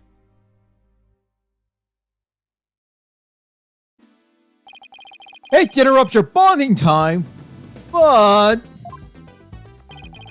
aren't you rather new to all this? You're barely even a lawyer. Well, I don't have much experience. I may need Apollo and Mr. Wright's help at times. But no one believes in Junie as much as I do. I'll help you too, Junior. Junior, there's no way you murdered the professor. Nina, Apollo, thank you both. I'm counting on you. We've got your back, Junie. Guess things worked out after all. Now that you have your lawyers, Miss Woods, it's time for us to head back to the station. I can't believe Junie's been arrested for murder. I can't believe I accepted her case without asking Mr. Wright. Take a deep breath and relax, Athena. I'm here to help with whatever you need. So let's get right on the case. Run! I won't have this case left in the hands of rank amateurs. If anyone's going to solve this case, it'll be me. Time to investigate. Why, that smug little... He hasn't even finished law school. Yay! That was totally right! And you're not the only one on the case. Man! I'm in too! Big time! I feel like Newman's gonna kill my voice. Never wait! I'm gonna save you! Yep. I'm you!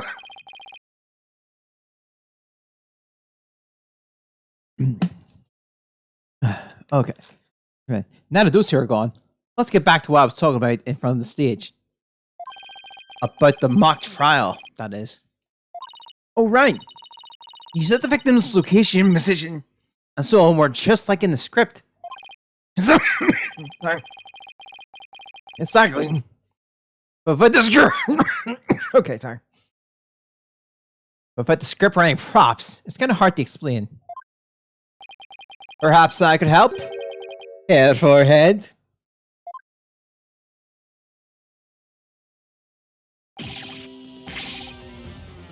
Maybe. Prosecutor Gavin! What are you doing here? You two seem to know each other. Is someone going to introduce me? Why, I do believe people have a fresh face here. Greetings, Fraulein.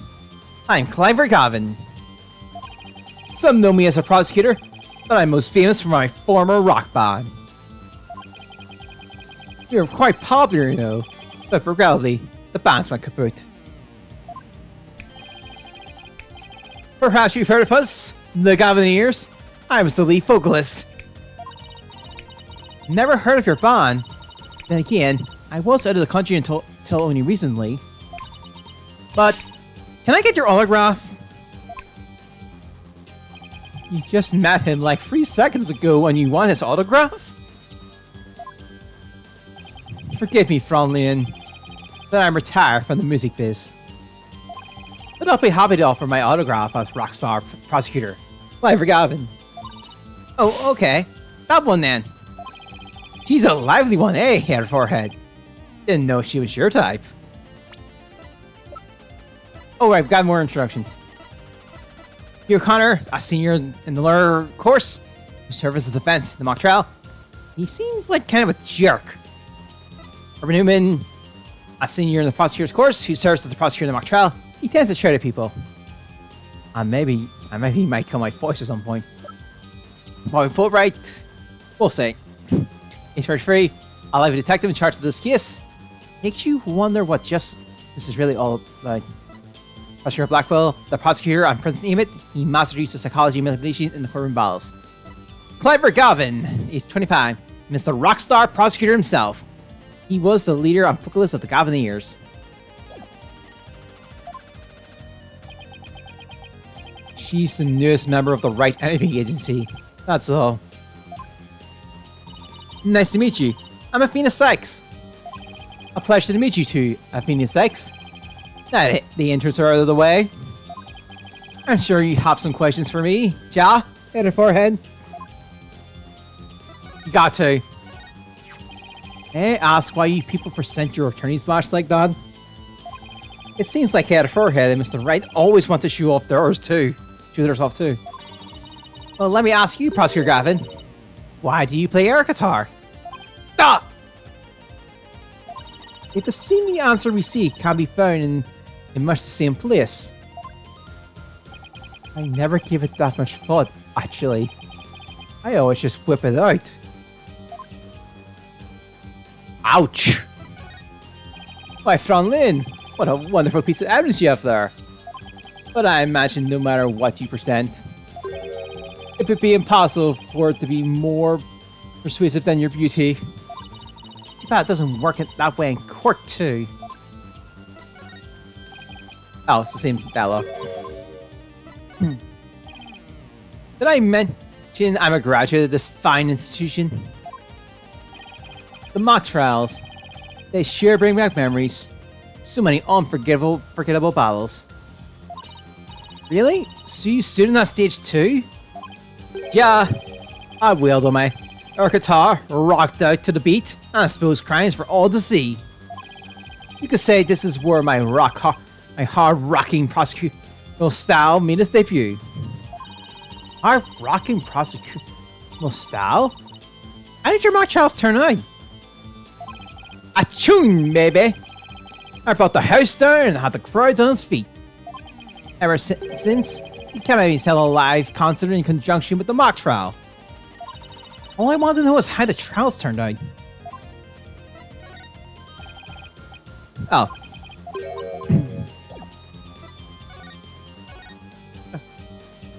So, what are you doing here, Prosecutor Gavin? I'm here for the same reason as your boss. To give a lecture and a training seminar.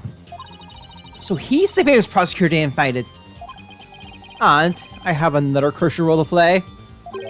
The Gavineers are getting back together for a one-time special performance. Even though you guys disbanded? Which was a shame, by the way. Really.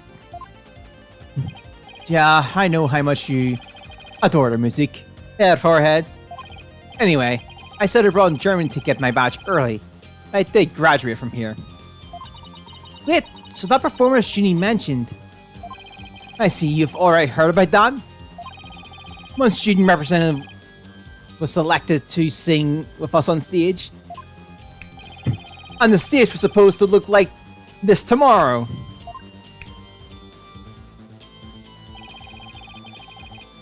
Ah!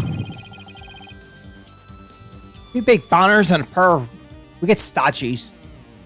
This is just an illustration. It's not half bad. Wicked statues? Wait, are those supposed to be you, Mr. Right? Bingo, Fun Lane!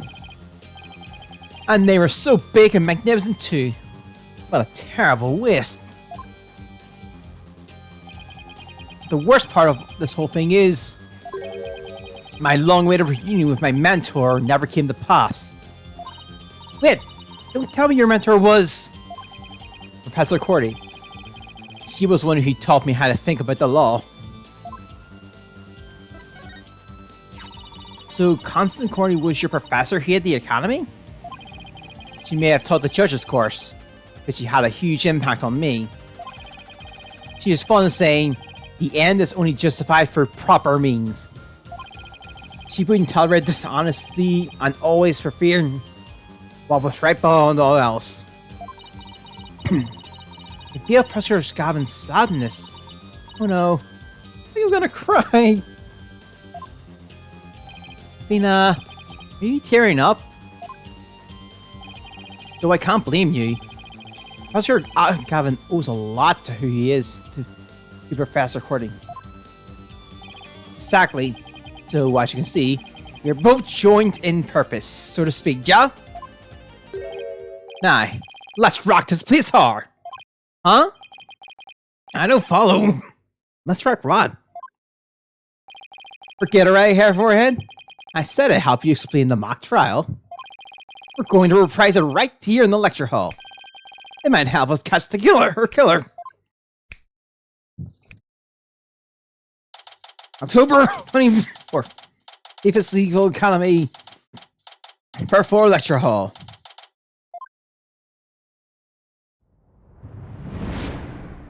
Mock trial reenactment. All right. Right, the stage is ready. And you head forehead? Ready to rock? No. The defense is not ready to rock. You saw the actual mock trial earlier, right? Just relax. You'll do fine. Besides, we have the script right here. Ginny's masterpiece! The one everyone's been talking about. Yeah. And there's only one in existence. Why, but I borrowed it, if you will. Now, Fun Lin, we need you to play the part of defendant and judge as per the script. Okay, got it. I only read the case outline so far. I don't know how it actually turns out, so I'll treat this like I'm prosecuting a real case.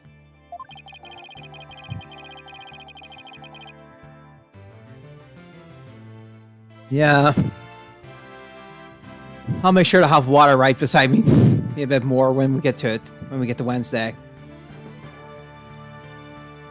You, forehead, will play the part of the flea-slashing lawyer, a role you were born to play. All the evidence is also here with us. We have everything needed to reprise the mock trial. Très bien! Let's get started. Yeah. Defendant slash judge Athena Sykes is psyched and ready to rock. Court is now in session for a reenactment of the mock trial. Or what I like to call it, the mock trial. Yeah, a double mockery perhaps, but a trial is still a trial. A tune, baby! It's no host part. Let's rock!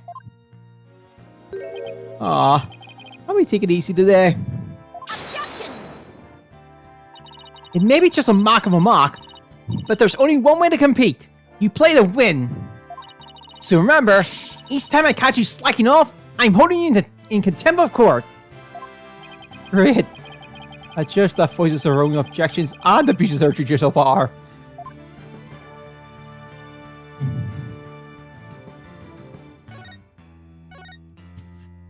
Now then, Prosecutor Gavin, your opening statement, if you please. You got it, Funlin Judge. Our case is set in a school very much like this one. The victim, a professor, female. The defendant, an archery club member, also female. Oh me, oh my, I'm innocent. Innocent, I tell you.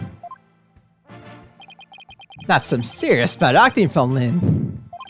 Anyway, the victim's body was discovered in the middle of the quad. Here's a shot of the crime scene. Ironically, it was Professor Cordy who posed as the corpse. Head and forehead? How did the mock trial participants react to this photo? Mr. Newman was surprised by what Professor Courtney was wearing. He reacted with, "Oh, the green sweatsuit." It's not exactly what I would pick to focus on. So why would he care about that? Ah, too much of a fleet to know what's important. In that one, in any case. Both in the mock trial and the actual case, Professor Courtney was wearing a sweatsuit. Moving right along. Hold it! Hey, wait a sec! The body was discovered in the same area as the mock case, although there was a stage. Plus the murder weapon, an arrow, and the lack of blood are also the same. That's right, and therein lies the significance of this mock trial. So let's keep rocking it hard, just like that. Before the crime occurred, the defendant was to meet with the victim in the quad. Let's see here. When I arrived at our meeting place, I found the professor with an arrow in her stomach. But it wasn't me! I didn't kill her! You don't have to ham it up like that, Athena. It's called getting in the character. Yeah, forehead. Don't be such a wet blanket. Right. Let's see. Oh yeah! Then you said... A frail co-op used her bare hands to stab her professor with an arrow. I don't think so. At the time of the murder, a male student was seen holding a bow in the archery club's rooms, which has a clear view of the quad. He shot the arrow into the victim before my client even got there.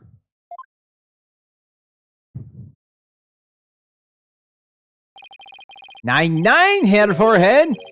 That thing swagger does not suit you in the least. Order! Order! Order! Especially you, Mr. Justice! Me? I was just trying to get into it like Mr. Your rocker said.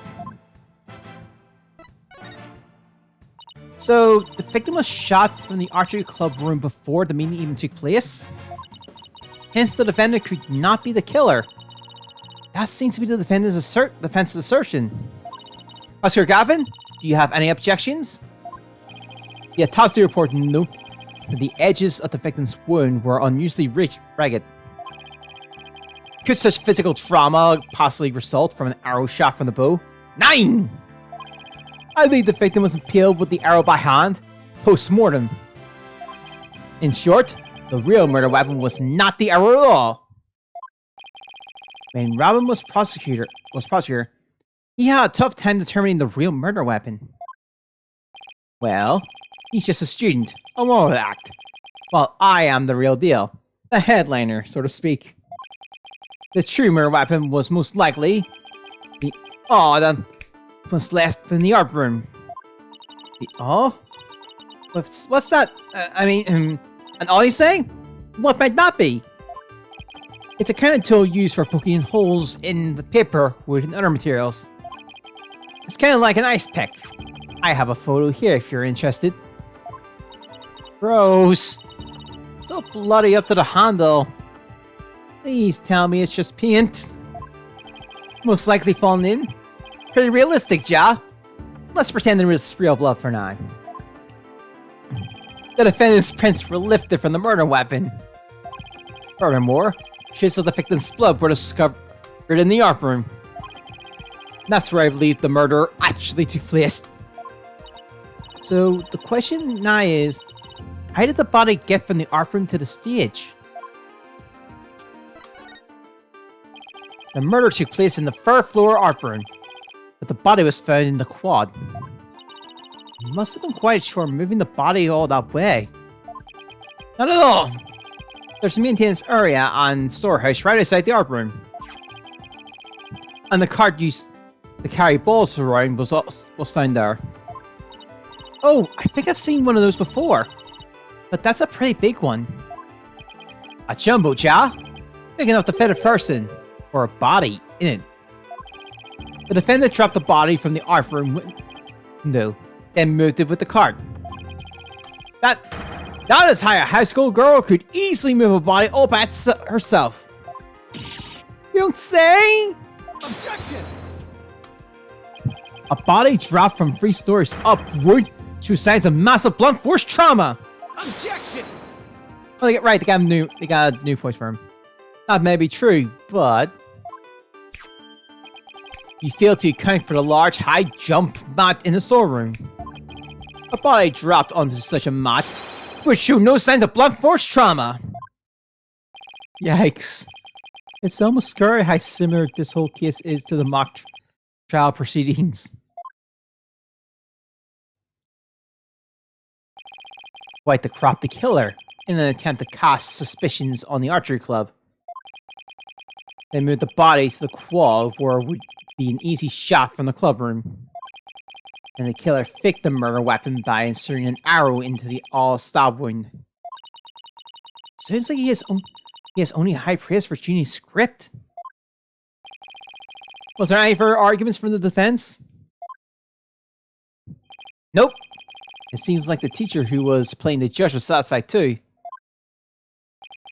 Time for the finale then.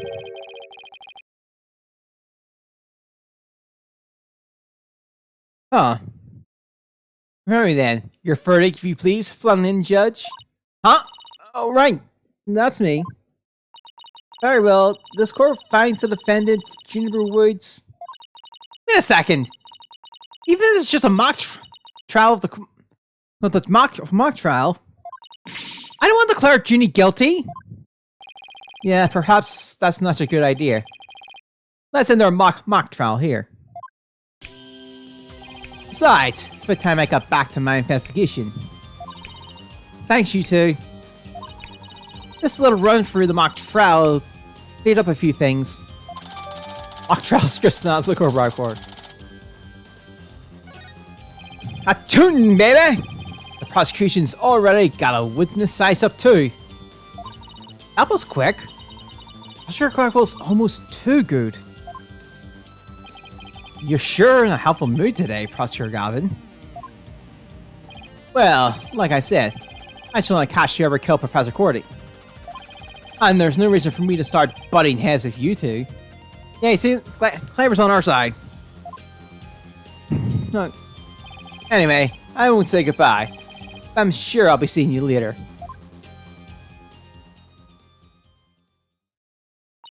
I always thought prosecutors were all a rather scary bunch. The prosecutor Calvin seems pretty nice. Yeah, he's not so bad as prosecutors go. We should get back to investigating too. We don't have nearly enough information yet. And we also have to tell Mr. Wright that we accepted Junie's case. Right. Looks like we have a work cut out for us. Do a Apollo here. Oh, nice! Your attorney's badge! That's the first thing you want to present when you meet someone new. I heard that's what all the lawyers do. You heard what? That? From whom? Who else? Mr. Wright. Just remember, your badge comes first. See, Athena? Check it out! This is my attorney's badge. Ooh, that's so intense! I wonder if sent mine's like that too. The mock trial was quite a heated battle. Mr. Wright didn't even hear me when I said I wanted to see it. That was so unfair! We should have done rock, paper, scissors to decide who got the watch. No, I would have totally beaten you. How could you know that? The game's totally random. No, I can tell your favorite scissors. I mean, the proof's sticking right out of your head. Huh? What are you talking about? Like I said, it's right there on your head. The forehead! Let's just move with the investigation. Let's say, touch the entire compass. Okay. Let's check the hallway. October 24th. Use the economy. First hallway. First floor hallway. Aw, Mr. Ring!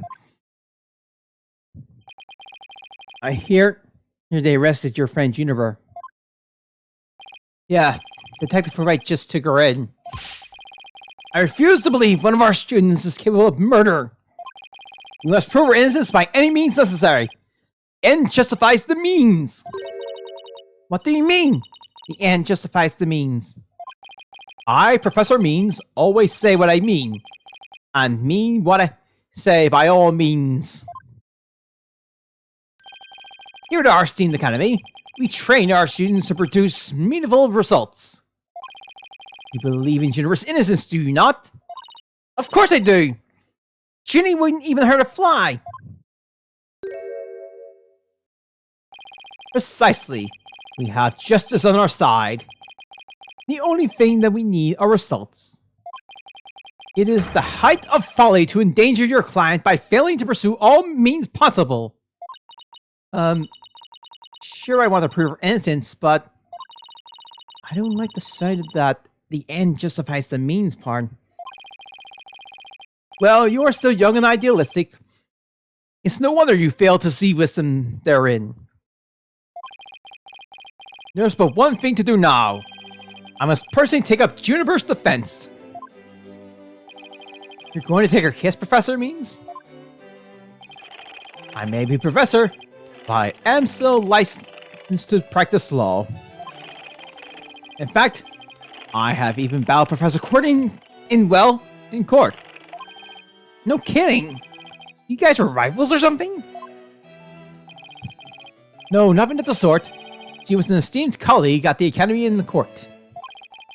See, both Professor Courtney and I graduated from this academy at the top of our class. Wow, I bet they both used to really bring in. Now, if you excuse me, I had best go discuss the case with Juniper. Professor Means, please wait! I didn't want to say anything, but Apollo and I already agreed to take her case. It's true. Juniper is counting on us to prove her innocence. Really now? You too? And when were you planning on telling me? Sorry, boss. I know we should have asked you first, but relax. Your friend was just hauled away in front of your eyes. Sometimes you just have to make snap decisions, and I think you made the right one. Oh, wonderful. Very well, Asinus Lex. Let me ask you just one thing. As a lawyer, what is it that you treasure beyond all else? That's an easy one, Professor. Seeking justice for my clients. What a wonderful answer. Juniper must be overjoyed to have a friend such as you. As a professor, I too shall do whatever I may to help her. And if you decide to take the end justifies the means strategy, come see me at once. Now, so it never comes to that. Now, if you would excuse me. Well, time's a wasting. You better start investigating fast. First, I better tell you everything I know so far. Yes, please! Gotta present something. Listen, Fina. There's a certain amount of evidence involved in presenting evidence. You're free to shove this or that in my face, but at least give my attention first, or give me some sort of warning. In other words, do as I say out, do as I say not as I do. Whoosh. I don't know. Oh, I did that right.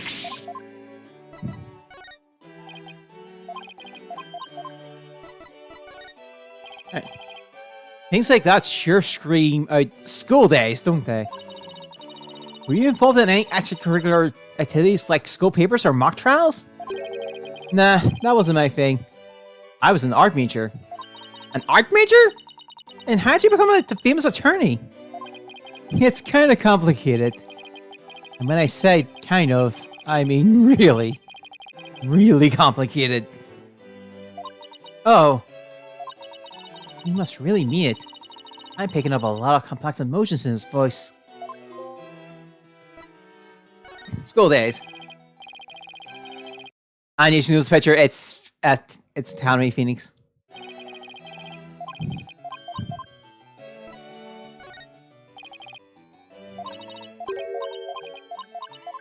Okay, but hold on. Okay. Have you learned anything new about the case? Actually, I ran into Prosecutor Galvin, and he told me something interesting. It seems the murder took place in the art room. There's traces of a large pool of blood there. So the police believe the body was moved from there to the stage. What? Really? Just like the mock trial again! The police are searching the art room. But where they find anything, well, what? Come to think of it.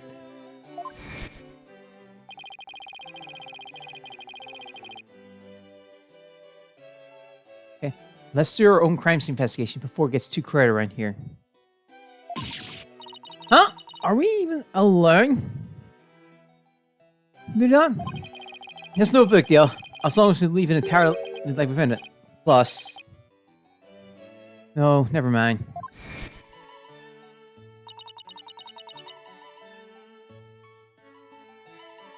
And where was I again?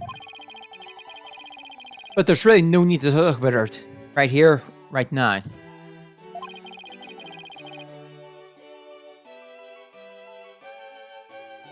I want you two to find out for yourself. So, were you shocked by your conversation with Professor Means? Oh, I guess so. Actually, that was pretty shocking. At the dark age of the law. I'm sure you've heard those words before. Sure, a number of times. Prosecutors file false charges and lawyers fight back with fabricating evidence. There's a lot that's going on around these days. The question is, how is it related to the case at hand? Training students to produce results. That is the school's policy. Well, that in and of itself isn't a bad thing.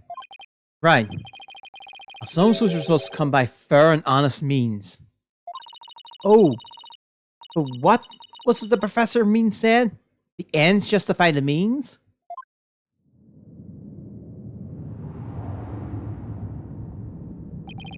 To survive the dark age of the law, you must use any means necessary. Fabrication of evidence and false charges are unavoidable in the quest for results. That's what they're preaching here at Fef's legal economy. But what will happen to our legal system if results are all that matters anymore? Relax. It's just a rumor. I'd take it with a grain of salt if I were you. Oh, that's a relief. You had me going there for a minute. Wait a second. What Mr. Wright examined the victim's body for a reason? Maybe he was worried someone might actually tamper with the evidence. I think that about wraps up what I know so far. The fact that this case closely resembles Miss Wood's script is obviously important. Knowing that, you should probably try and identify what's the same and what's different. Okay, I'll try talking to as many people as I can on campus. We can move to the maintenance area. Let's head there. October 24th, Fef's Legal Academy, maintenance area. So this is the maintenance area. Let's see. During the mock trial, Professor Gavin said... that the art room is right above here on the first floor. And that the body was dropped from there on the high jump mat from the storeroom. Right. And then he claimed that the body was transported to the stage in a ball cart. And then, there's someone else here. Hey, it's Robin! Oh crap, my voice. Whoa! God damn it! Whoa! Whoa! You scared the crap out of me! Third time's charm. Yikes! Right back at you. So, what are you doing out here? I'm working out so I can become strong enough to say Juniper! But I'm so worked up! My training braces was breaking at the seams! Oh, right. The girl you got arrested, so you're psyching yourself up to rescue her. Yes, because I'm the manliest of manly men! That's why I work over my manly bris! Except that I hear some discord in that manliest of man voice of yours. I don't mean to be rude. Can't you talk without shouting? Sorry! Now try not to shout so much!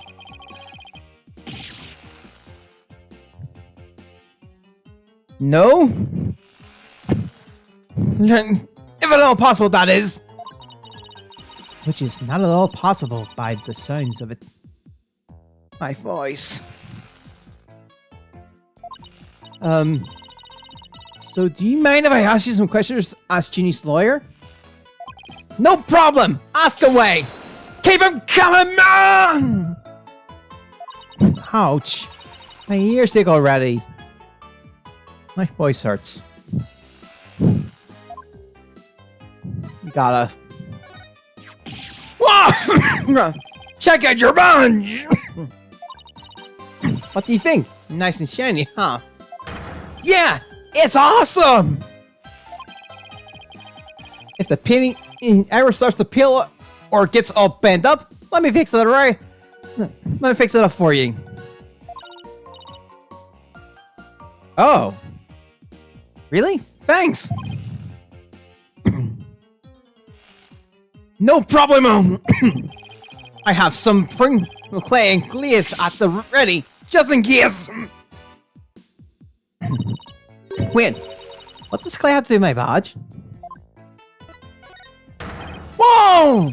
Did you make that? Let me fire it and kill him for you. Just give it to me and I'll take care of the rest. I'll make a pass on the killing and firing this time. Whew, dodge a bullet there. Oh. Ah, that paper! So, Robin, is this article true? The author of the article has been gunning for the three of us for some reason. It's been nothing but trashy articles like that as long as I can remember. Maybe the author just wants your attention? No way, man! The fandom of those articles are way beyond that. I wonder. Okay.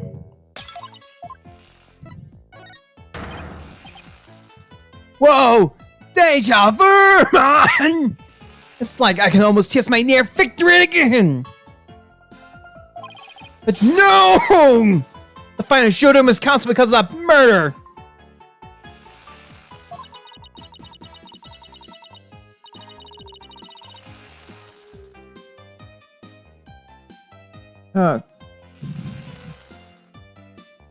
This topic sure doesn't seem to strike a raw nerve. I hope it doesn't come between you guys. Kidding? Our friendship? It's like a diamond, only tougher. It's like a parrot cake before a spark. It's like a calm before a storm. In other words, it's under a lot of pressure and ready to blow at any moment.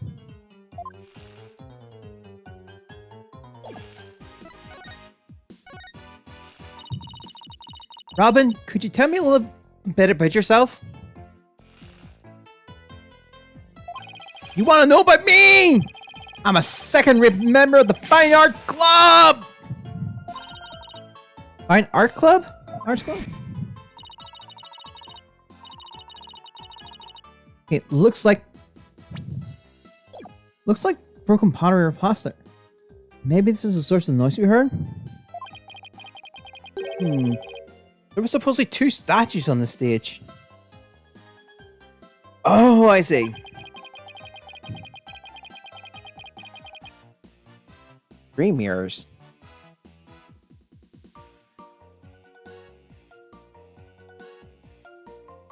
I seem to recall hearing that and from the Fine Art Club have made these.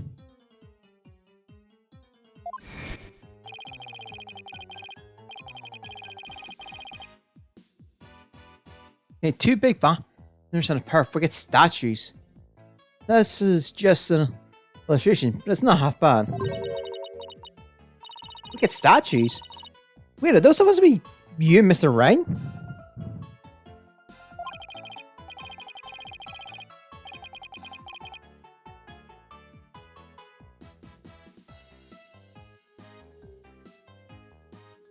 Okay, bingo found Lynn, and they were so big and magnificent too. What a terrible waste.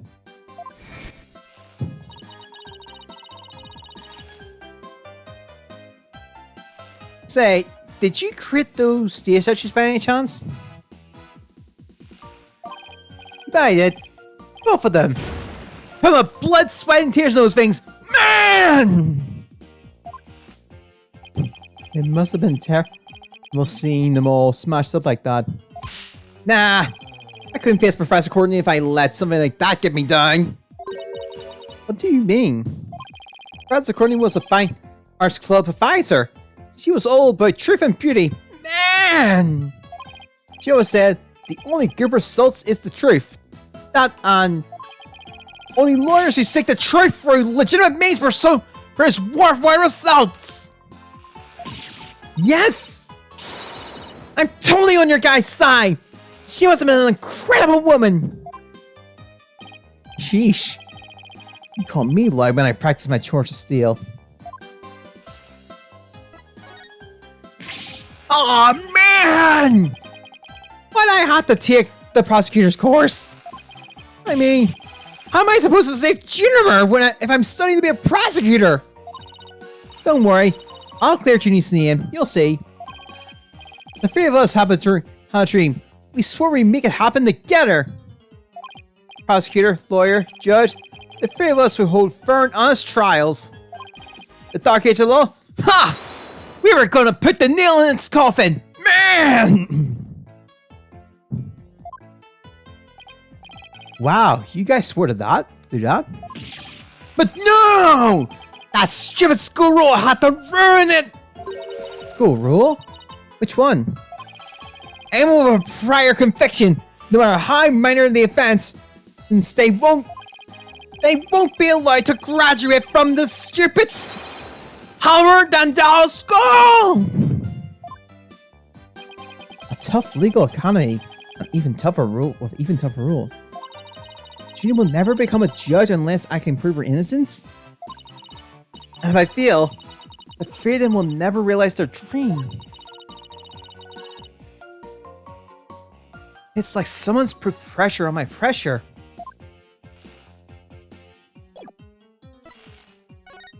I think we just move on.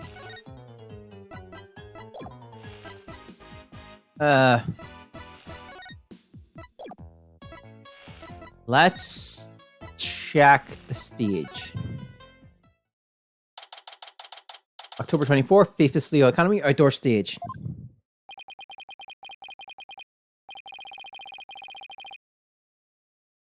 Okay. I thought the area was cornered off. Hey, the police are discussing something over there. Oh, I know. I'll just quietly sneak over for a listen. Here it goes. Ah! Afino! Watch for your... Huh? Eek! Eek! Ouch! Put this stupid box here.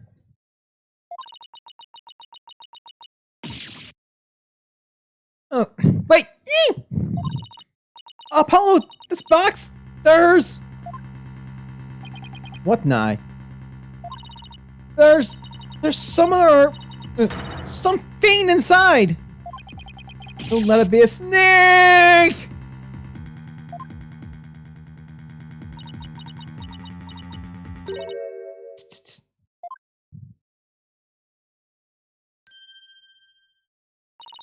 You morons just blew my cover. What the? There really is someone inside. That someone's me, Marion Scuttlebutt. And I'm a senior in the judges court. What's with the box? It's the fate of we who live in the shadows. There's a factor reason why none may see my face by the light of day. Wait, if you're taking the judge course, did you write a mock trial script too? You really want to see my script that bad? Well, you better watch out. Read it without my permission, and you'll wish you hadn't. Who cares? I'm sure it was rejected for a good reason. Oh, so you're studying to be a judge too? You must be classmates with Juniper. Are you a friend of hers? Juniper? Sure, she's my friend. That's why I'm gathering info. Now, tell me all you know. For tomorrow's trial. For tomorrow's trial? What are you talking about? I'm going to take the stand. Naturally. So the witness for the prosecution is some weirdo in a cardboard box? This disguise is how I get my scoops. But you're right, it's me. So tell me everything you know for Juniper's sake. Wait a second. Miriam, repeat what you just said. A lawyer with brains as spotted as his ears. Poor Juniper. I'm taking the stand tomorrow. Tell me everything you know about Juniper's sake. Clean up for you this time? I thought so. Athena, my wrist is reacting. Really? That means a lie already? That was quick.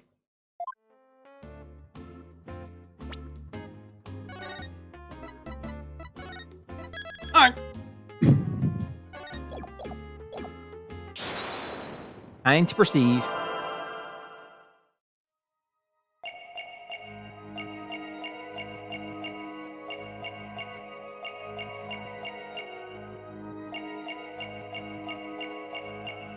Let's check the hands first.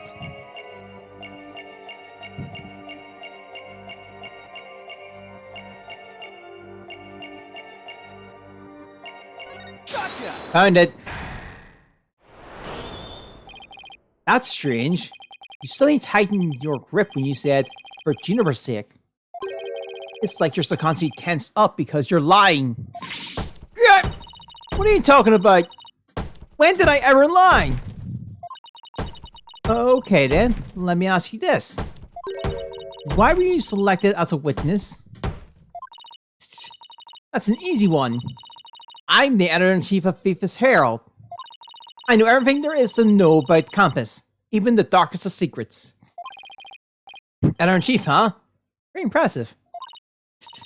Yeah, well, it's a lonely one-woman operation. I do it all myself, from reporting to editing to publishing. Still impressed? I'm a perfect storm of journalism because I bring it all to the table. And this is the evidence. Here! An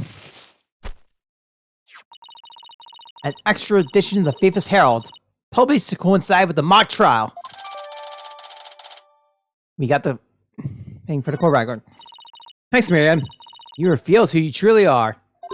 Someone who never had Junie's best interest in mind. What? Are you questioning our friendship? Look, you may want answers, but no can do. Because what you're saying conflicts with this piece of evidence. Take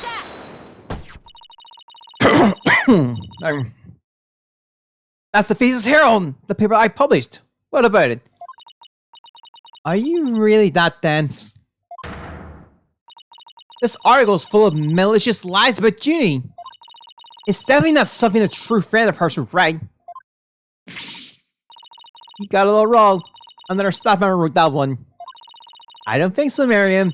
You even said it yourself just a moment ago. It's a one-woman operation. Or did you forget already? If you just give me the info you have, sure, Pawn. Junie's just using Juniper's using you.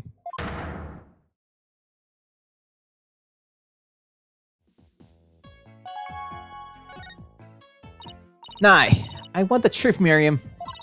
You hide in your box in order to collect gossip for your sleazy paper. Isn't that right? You're not really friends with Juniper, are you? No, duh. She's the target of my scoops. So my readers demand dirt.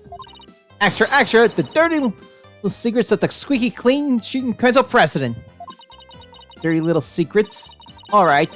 What are you planning to say in court, huh? I'm a witness to her part of the crime. I'm going to tell it all in a shocking expose. The end justifies the means. That's my brand of tell-all journalism. The end justifies the means? Wait a second.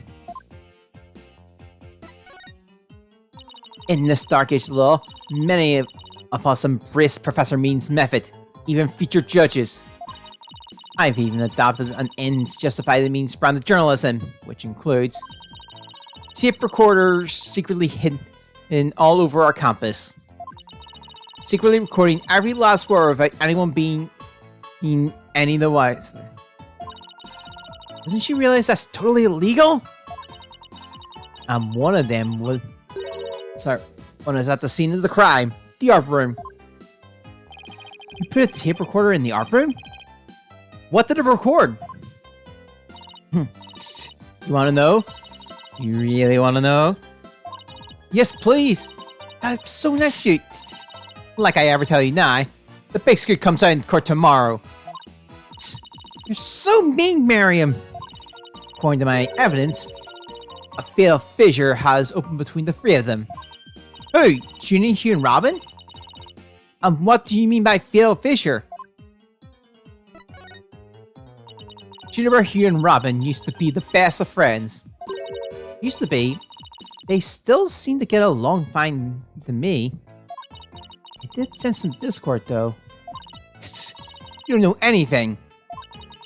Professor Means has his followers, and Professor Cordy has hers. Their influence is inescapable. Are you implying that one of them adheres to the extreme ideas you and Professor Means have? Why would anyone follow that philosophy? How could you possibly understand? You're around here.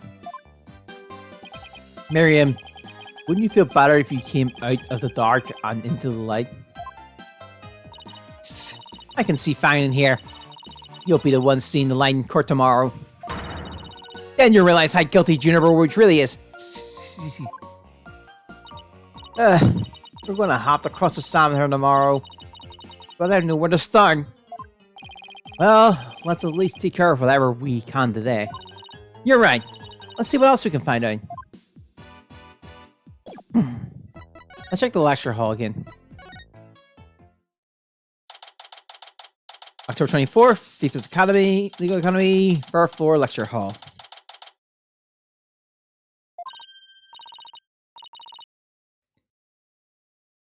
Okay. Look, there's you! Hey! Hey! Oh, it's you two. Do you want something? Did you find anything? Anything? Sorry, you said you were doing... You're going to do some investigation on your own. Of your own time. Nope, nothing yet. I'm afraid it's not looking very good for Juniper. You don't really think Juniper could have done something like this, do you? Only the author and the victim knew the contents of the script. Both the stage and the art room were in the exact same state as described therein. Nobody could mimic the crime like that unless they already read the script or wrote it. But look, Professor Means is better able to handle this than you two, so just leave it to him. There it is again. I'm picking up some discord in Hugh's voice. Let's do it. Your attorney's badge looks brand new. That just shows how inexperienced and useless you are. Well, when you get your badge, it would be new and shiny too. Your mouth breathers just don't get it, do you? My badge will be a symbol of my genius from the moment I get it. It will be chipped, bent, and worn as if it's been through 1,000 corporate battles. He's like some hipster doofus. Let's get going. Hugh, would you mind telling me a little bit about yourself? Whatever. I'm 6'1" and under this uniform, I'm 100% lean muscle. My grades are astounding and I'm the ace of the archery club, needless to say. I never miss my mark. Oh, and I'm incredibly humble too. How can he even say that with a straight face? Those around me call me a genius, but I pay them no mind. But when it comes to tests, I always get 100%, but I suppose it's only natural for them to say I'm a genius. But as I said before, I pay them no mind. Heard you the first time. But what about the mock trial? It sounded like you were about to lose a Robin. There's a very good reason for that. You see, right before the mock trial started, I saw the body. You saw the body? Right. And I was so distraught that I basically handed Robin a victory. Hey, would you mind telling us a little more about that? Right before the mock trial, the campus was empty. Everyone was here in the lecture hall. Your attention, please. This is an announcement from the mock trial committee. The mock trial will begin shortly. All students and faculty members, please proceed once to the lecture hall. That's right. There was that announcement, and then everyone came in here. The only exceptions were the mock trial participants. Junior, Rob, and I were in our personal dressing rooms next door. Wait, your own personal dressing rooms? That's total VIP treatment! Actually, they're for student-teacher meetings. They don't even have windows. The other two we did pitch in the indoor rooms, but that's not my style. So I headed over to the archery range on the other side of the quad. I did some meditation while I waited. That's the best way to relax. Then, just before the mock trial was to start, I headed back towards the main building.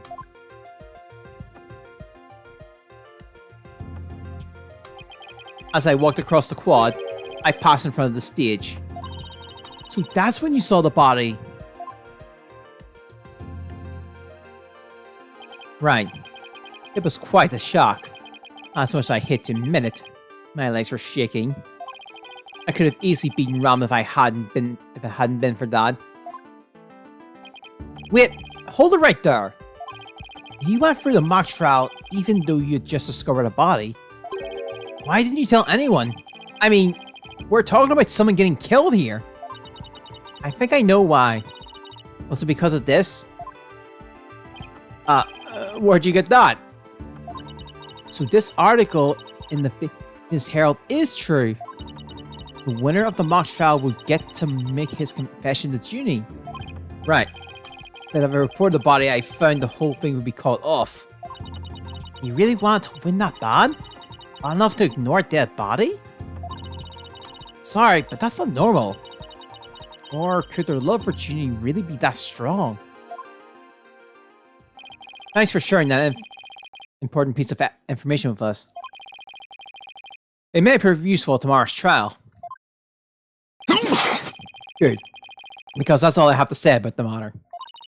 Thanks. And don't worry. We'll prove Juniper's innocence. You'll see. I can't say you two inspire much confidence. Okay, Fina. What's next? Well, I think I've talked to everyone who's somehow linked to the case. Okay, maybe it's time we wrap up our investigation. Oh wait! We haven't met with Junie yet! Yeah, you're right. Let's head over to the detention center.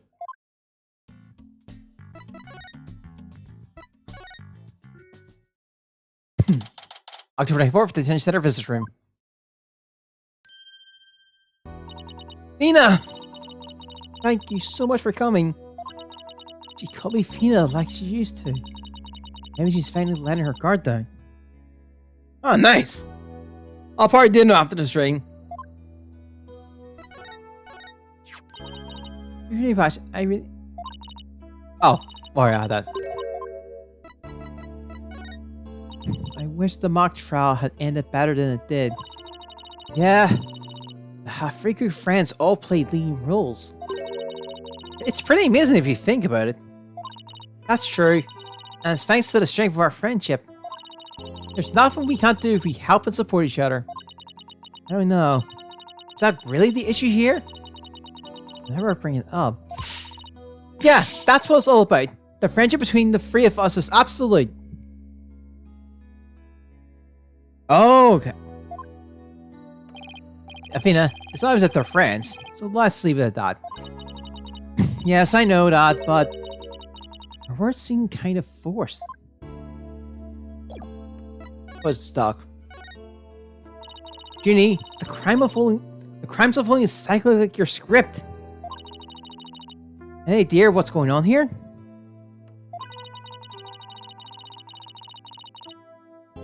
We wanted to make it fair, so the script was kept secret until the day of the mock trial. And the only people who knew the details were Professor Cordy and I. Nothing we haven't heard already so far. It's a barrel on the floor. However... Yes? What is it, Junie? Well, there was this one article in the school paper. You mean this one? It's more like a tabloid piece than a newspaper article, if you ask me. I've been worried about that. Sorry, I've been worried that the trial would wreck the friendship between Robin, you, and me. Oh, Chevalier de Fleur. Okay. The other one. Got it. She wants to stay friends, but both of the guys are hoping to take it to the next level. Oh, the passion of high school drama. Wish I could have experienced it. I know I shouldn't have, but I revised the script so to favor the prosecution. The Professor Cordy noticed it immediately and changed it back. Ah! So if Robin had one, he wouldn't have been able to confess his love to Junie. That would have kept the relationship the same. Never knew Junie could be so devious. Sorry, I guess my personal problems probably wouldn't be any help in court, huh? You never know. Help often comes from the most unexpected places. Thanks, Juniper. I was wondering about that all you had on you when you were arrested. Detective Fulbright! We found this in the suspect's pocket. Why, there's blood on this! That's evidence we made for the mock trial. A mock trial? Never heard of such a thing. That sounds fishy to me. Real fishy! It was the murder weapon from the mock trial. Professor Court and I were prepping it in the art room until the day before the trial. I didn't even realize I still had it on me until I was arrested. then we have nothing to worry about. There shouldn't be any way to link it to the crime. Still, that blood red color on the all bothers me. Wasn't it just paint or something? I mean, I was looking from pretty far away, but it's probably was just paint. But that's what bothers me. It wasn't on the all when we were prepping it yesterday. It wasn't? Then how and when did it get there? Well, before the mock trial began, I showed Fina and Mr. Wright to the reading room. Then I went back to my dressing room to get the trial props we were going to use. That's when I found the art room key on the awl with what looked like blood on it. Key? And an awl? Professor Courtney normally has the art room key since she's the Fine Arts Club's advisor. And since that key was there in the dressing room, I thought she was the one who had the awl to look like it had blood on it. After all, she always insisted that the props should be realistic, so the awl suddenly showed up on the day of the trial with what looks like blood on it. I have a really bad feeling about this. Me too. Then let's not jump the gun on this.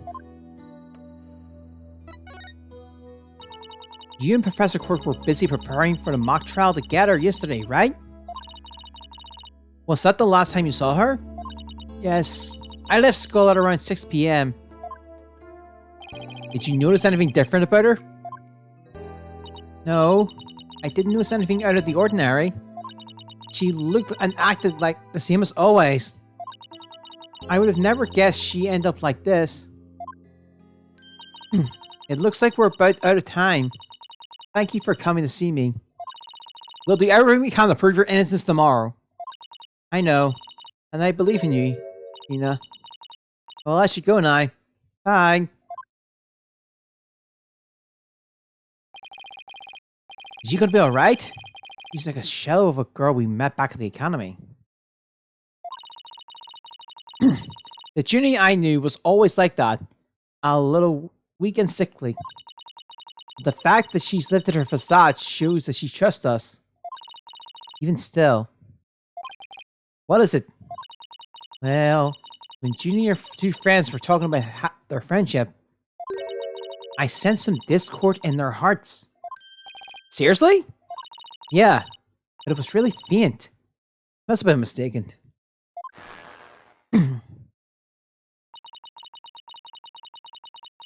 There's no reason to doubt their friendship, is there? Don't worry, everything will be fine. You and Jennifer are friends, right? You know that friend I mentioned to you earlier? Oh, get this. Whenever someone's trouble between one of us, the other can just feel it. That's real friendship.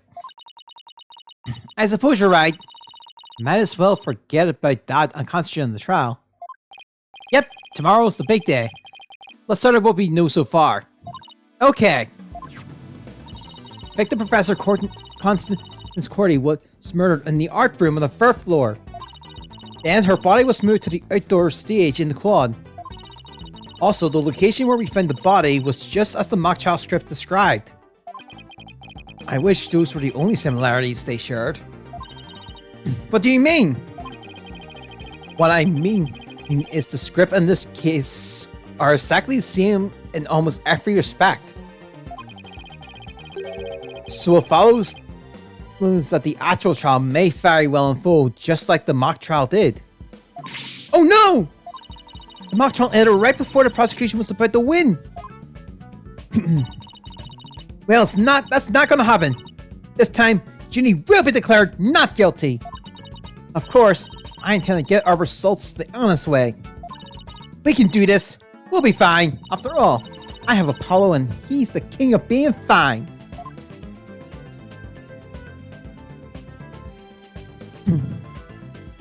And yeah, that'll be it for now. I swear to God. I think Rama's going to be the murderer of my voice. We'll see how I survive. if he comes back, if Robin comes into the trial. But for now, I'm going to wrap things up here. Hope you guys this week. We'll be back on this Wednesday. And yeah, that'll be it. I'll see you next time. Bye.